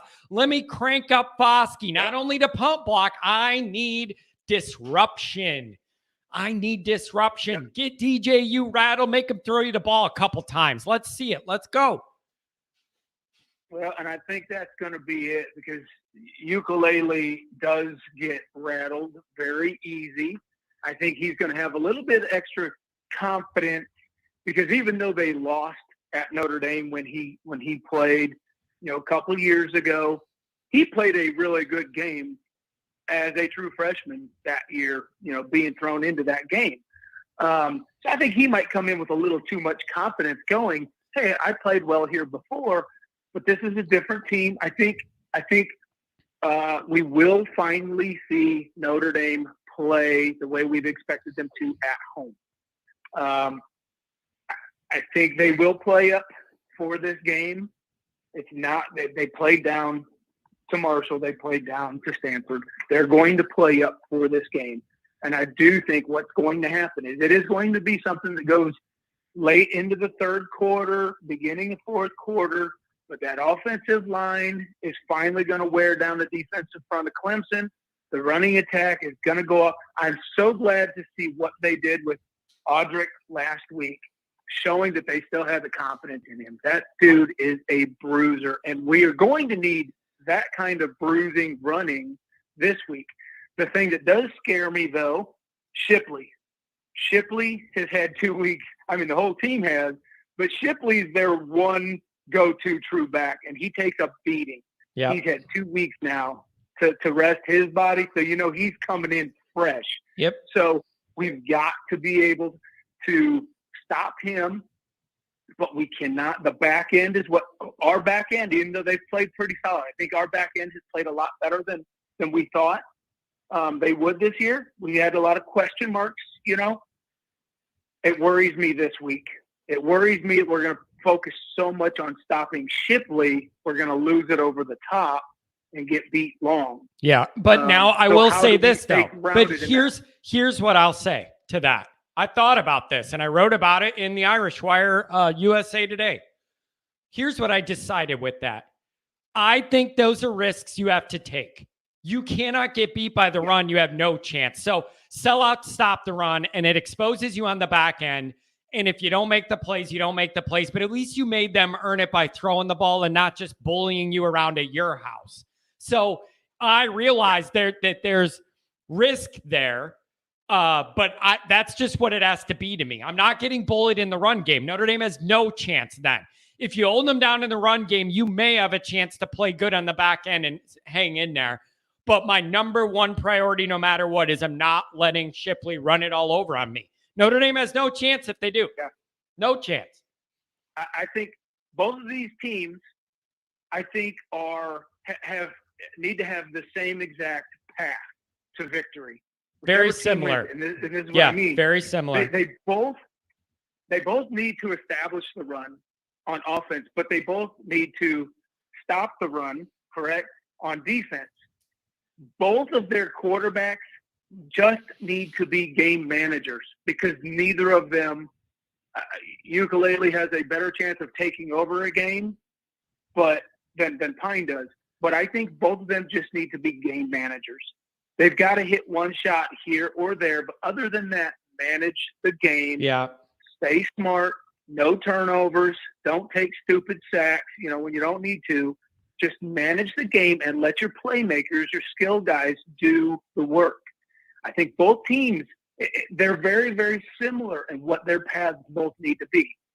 I just, Yep, I agree with you. Crew, we got to do it, and I think we will. I think that's what's going to happen. There we our go. Offensive line and our running backs, fourth quarter. I hope we're so. There, and I think it might be a couple late scores, right? But that's going to get us that 14, 17-point victory. Wow. I hope we see it, my friend. I appreciate the call. Give me a call back. We'll discuss. I like your angle. John, as always, brother, thank you so much. Appreciate what you do. Go Irish. Go Irish. I appreciate you guys calling. You can't have a radio show if you don't have good callers, folks. So when I started this, I was like, I hope people will call and I hope they're decent. You guys are great. 219, you're going to be the last one. I'm going to get him on. Craig Jackson, why y'all worried about Kelly? Ha, ha, ha. Kelly is the reason, the number one reason Notre Dame's quarterback position sucks and the offense is not great. Brian Kelly is the number one reason for that. He is responsible for what has happened in the quarterback room with recruiting, development, and retention. He was the main guy behind that. Now he's gone. That goes to Reese from now on. But what we inherited in the room for this year was 100%. Well, not 100. You could give Reese some of it, but ultimately Kelly was the decision maker. Kelly was supposed to be the closer with recruiting and all that. Kelly was the quarterback developer. None of that happened under Kelly at Notre Dame. And even though he doesn't coach at Notre Dame anymore, surely everybody here's bright enough to understand all the guys he put in the system and how good they are or not that are playing now have a lot more to do with what Kelly did than what Freeman did walking into right away. It's not an excuse to lose to Marshall and to Stanford at home. It is not. But if you really don't understand how Kelly's connected to the issues Notre Dame's having right now, you haven't been paying attention. I'm sick of people telling me I can't blame Kelly for any of this because he's not here anymore. You people don't understand how football works. What is coming up in that pipeline, what Freeman walks into in that quarterback room, it was Kelly. It was Kelly. And it wasn't good enough. And I don't know if I trust Reese to get away from that enough to make it work. Okay? That's all I'm saying. 219, you're on the line. John, what's up, man? Everybody's getting excited. This is a big week. Everybody's energy's up. I could just feel it, man. Like everybody's getting ramped up. Where's your mind on all this? Walk me through it. Where are you at? I think I'm feeling it, man. I think I'm feeling the Notre Dame Stadium is going to be electric. I can just feel the energy. Like this is a special one. Wow. So you think our home crowd's going to actually show up? How much orange do you think we're going to see? I honestly want to know that. You go to a lot of home games, so do I. How much orange are we going to see in there Saturday night? I think we'll see more than normal because they didn't get the fans didn't get to come last time they were there. And obviously Notre Dame Stadium's a bucket list trip for a lot of people. I think we'll see more than normal. Or, like the normal teams that come to Notre Dame Stadium a lot. But I don't think it's going to be anything like Georgia. Yeah, I don't think so either. But I know a lot of those Clemson people do travel. The other issue, man, this is really sad, but I know a lot of people that are season ticket holders, but they live in the Chicago area. They don't go to the night games because it's too long of a day. And they don't want to do the multiple day hotel stay thing. They want to drive back to Chicago.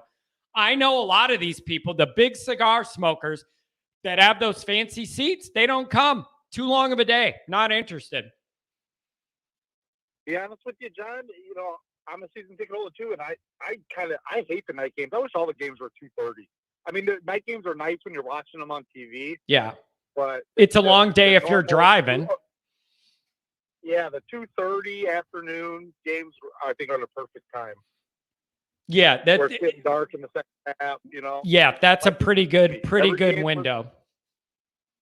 Yeah, but I am feeling like I'm hearing everybody kind of be confident, and I was telling my wife last night, I'm like, man, I shouldn't say it, but I'm feeling good about this game.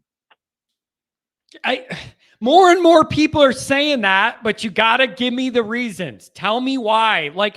And I know you. I've gotten to know you. You're not one of them guys that's just like all positive for no reason. So you got to tell me what's steering you in that direction. Where's Notre Dame have the advantages in this game? It's going to come down. Drew Pine's going to have to make some throws because Clemson's got dudes on that front. They're not going to let Notre Dame just push them around. And they're going to do everything in their power to make Drew Pine win the game. So he's going to have to make some throws. He's got the receivers are going to have to he's going to have to give the receivers a chance to win some jump balls because they're going to play man-to-man. Yep. You are absolutely right. Pine is going to have to hit on certain balls for Notre Dame to have a chance. Can he do it? I don't know. But I know he's going to have to. And it's just, without a doubt, you're going to need it. It's coming down to that. And I think that's pretty much it. I mean, we're going to try to run the ball a little bit, but they are going to sell out. And he is going to have to throw the ball to win the game. We're not just going to be able to rush for 300 yards on Clemson. That's not going to happen. Yep. And so now, you know what I need to see? This is the week. I want it. Let it rip. I want Merriweather out there. I want Colsey out there. I want them both to be in the mix, plus the other guys. This is not the week to get scared and conservative. This is the week to take some chances and try and win a big game and change the narrative of your program and your year. I want to see Notre Dame be aggressive, take smart chances where it makes sense to do so. This game's huge, John. It's huge for the program. It's huge for recruiting. Everyone's eyes are going to be on it because really the country wants Notre Dame to win this game. So everyone's going to be watching. Tons of recruits are going to be there. If they can make this, get this huge win for Freeman, I think it'll just even get our recruiting back on track. Well, I mean, listen, after the perceptual hit that Notre Dame took in September, and then mid-October with Stanford, obviously, anything you could do to build back that national credibility, get people start looking at you again. Look, and then the news articles turn into, look, it looks like Freeman settling in. You got this big win. And the other thing, man, is think about this. Freeman would have a unique first-year profile then. Dumb losses, but have a string of ranked wins to add to his ledger year one. It would be a bizarre year one record. And then whatever happens with USC, we don't know yet. But it'd be a weird year one record, wouldn't it? Yeah, it would be crazy. Wouldn't it be crazy? I mean, how crazy would it be that, you said to start the season, 9-3 was what we expected, and then it ended up being that with all this that went on. Yeah, it's really wild. But hey, that's college football, and that's why we love it, man. Every game matters. Shortest regular season in big time sports. And we all knew it. Marshall was a death knell. I mean, we all knew it. But what about defensively? How do you feel about the defense this week? Let me ask that. You think they're starting to build a little bit of a role? Do you think those turnovers are contagious?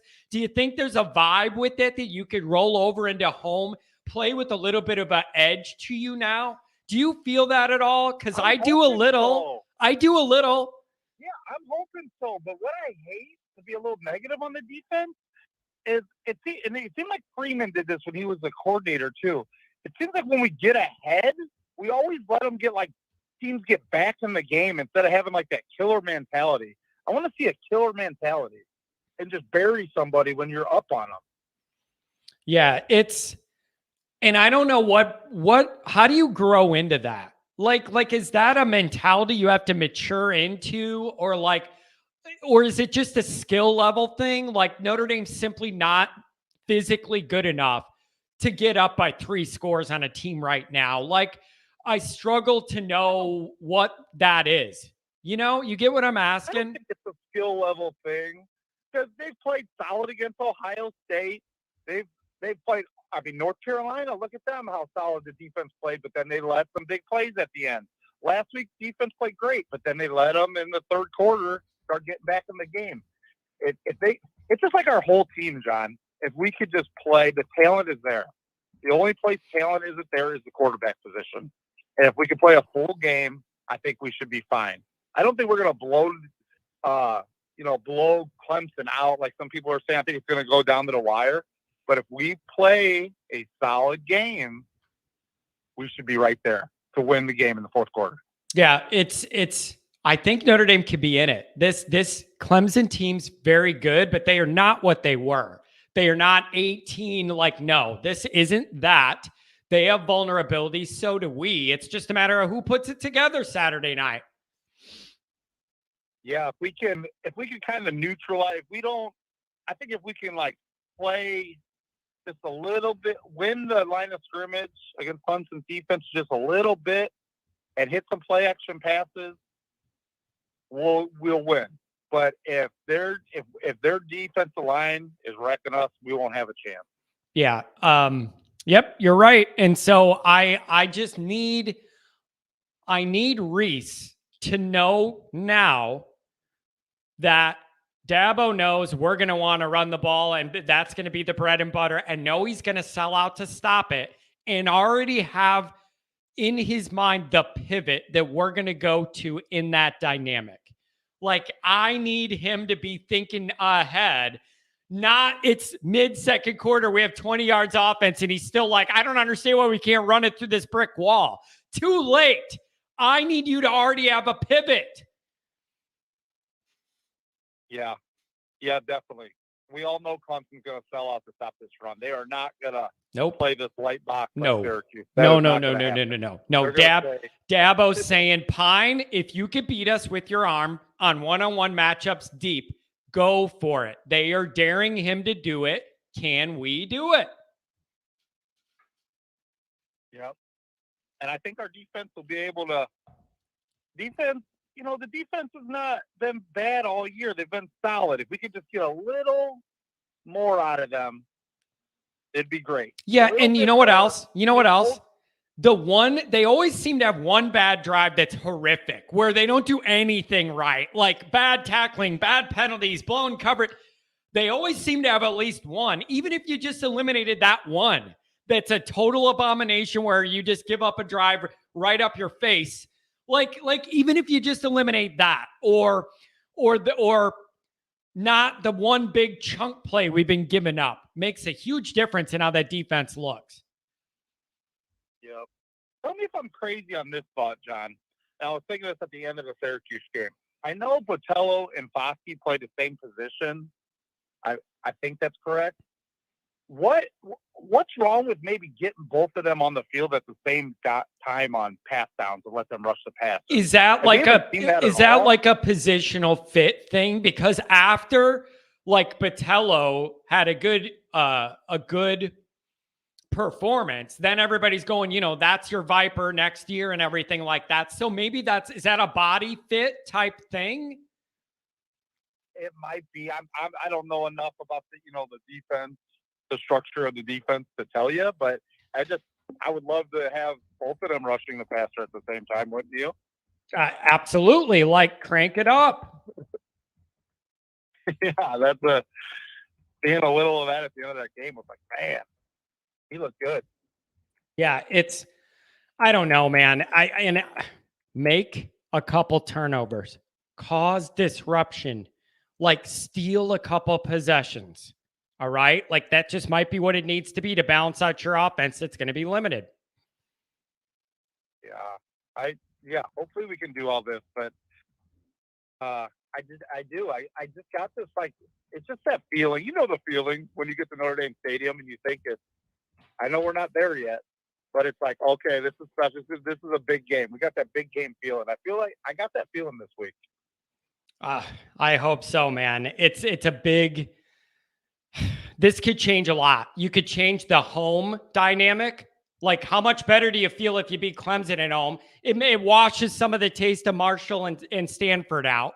And it shows that you're just not a doormat at home. It shows that you're not a pushover. It could only help recruiting. There's a million advantages to this. And Notre Dame should be playing free as hell. Why? What reason is there to play tight? If you lose, nothing happens.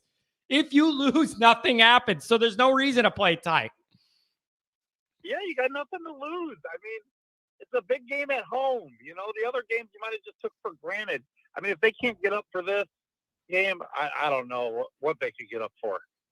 Yeah, well, exactly. Like, if you naturally can't get up, for this, how are you playing at Notre Dame? Like, you have a real problem then, So I don't know, man, but yeah, go ahead. What do you think? Have you heard that? You think there's going to be a big invasion of Clemson fans?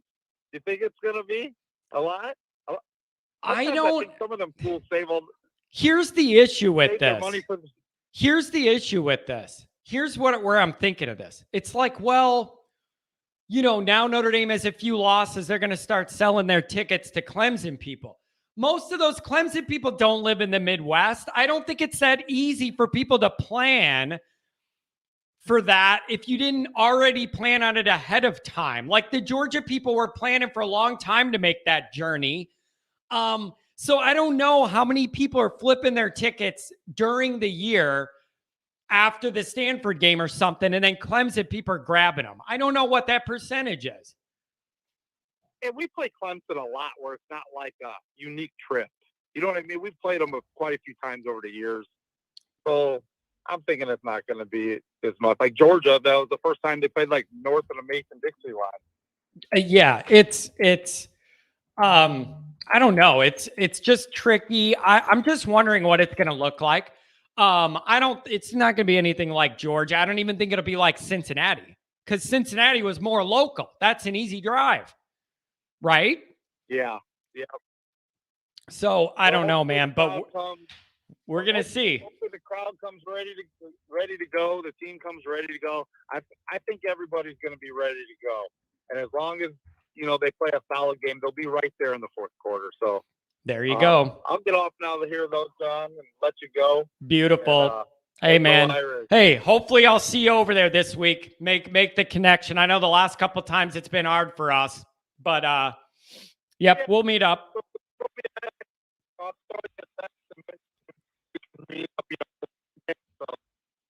You're cutting out. Adam, you're cutting out. I'm going to let you go. Got some fuzz there. But thanks for the call. Thanks for everybody for being here. This went well. We almost went 2.5 hours. But when people are excited and people are calling and people are engaged, it's beautiful. We also, I know we have a bunch of people in the chats, and then it turns, somebody's putting politics. You guys, I'm just not going there. I'm not going there. This is a football show. This is supposed to be an escape from the reality of everything else going on in our lives. We're not turning this political. So when somebody writes, don't start banning your fans for being in your chat, that's a bad for your business. I ask you the other way to respect my show. We're not doing politics. I'm not going there. We're not getting into it. I'm not creating division among the people who like my show. We're not doing it. So that's all I'm going to say. So it's not a political show, and we're not turning it that way. So I will never ban one of my fans, but also if you're one of my fans, then you should respect the fact that I want to keep it football. So that's a two-way street. Don't ban your fans. Your brand's going to go down. Don't do stuff the host doesn't want you to do on his show then. It's a give and take relationship. So I just ask, keep the politics out of it. You also got to understand, I'm in Illinois. Politics here are the worst they are anywhere in the country. It's bad here. It's always been bad here, regardless of who's in charge, okay? But this is a show to bring people together, not go the other way. We're just not doing politics here. So if you are a fan of me, respect that, and then we won't have an issue. But I'm not letting it go there. This is one of the last things we have that the politics doesn't bleed into, all right? So let's embrace it for the football part. but we're not doing politics and all that here, okay? I love you guys. There is no show without you. I love hearing your opinions. I really do. So keep the calls coming. All right? Appreciate everybody. Have a good one.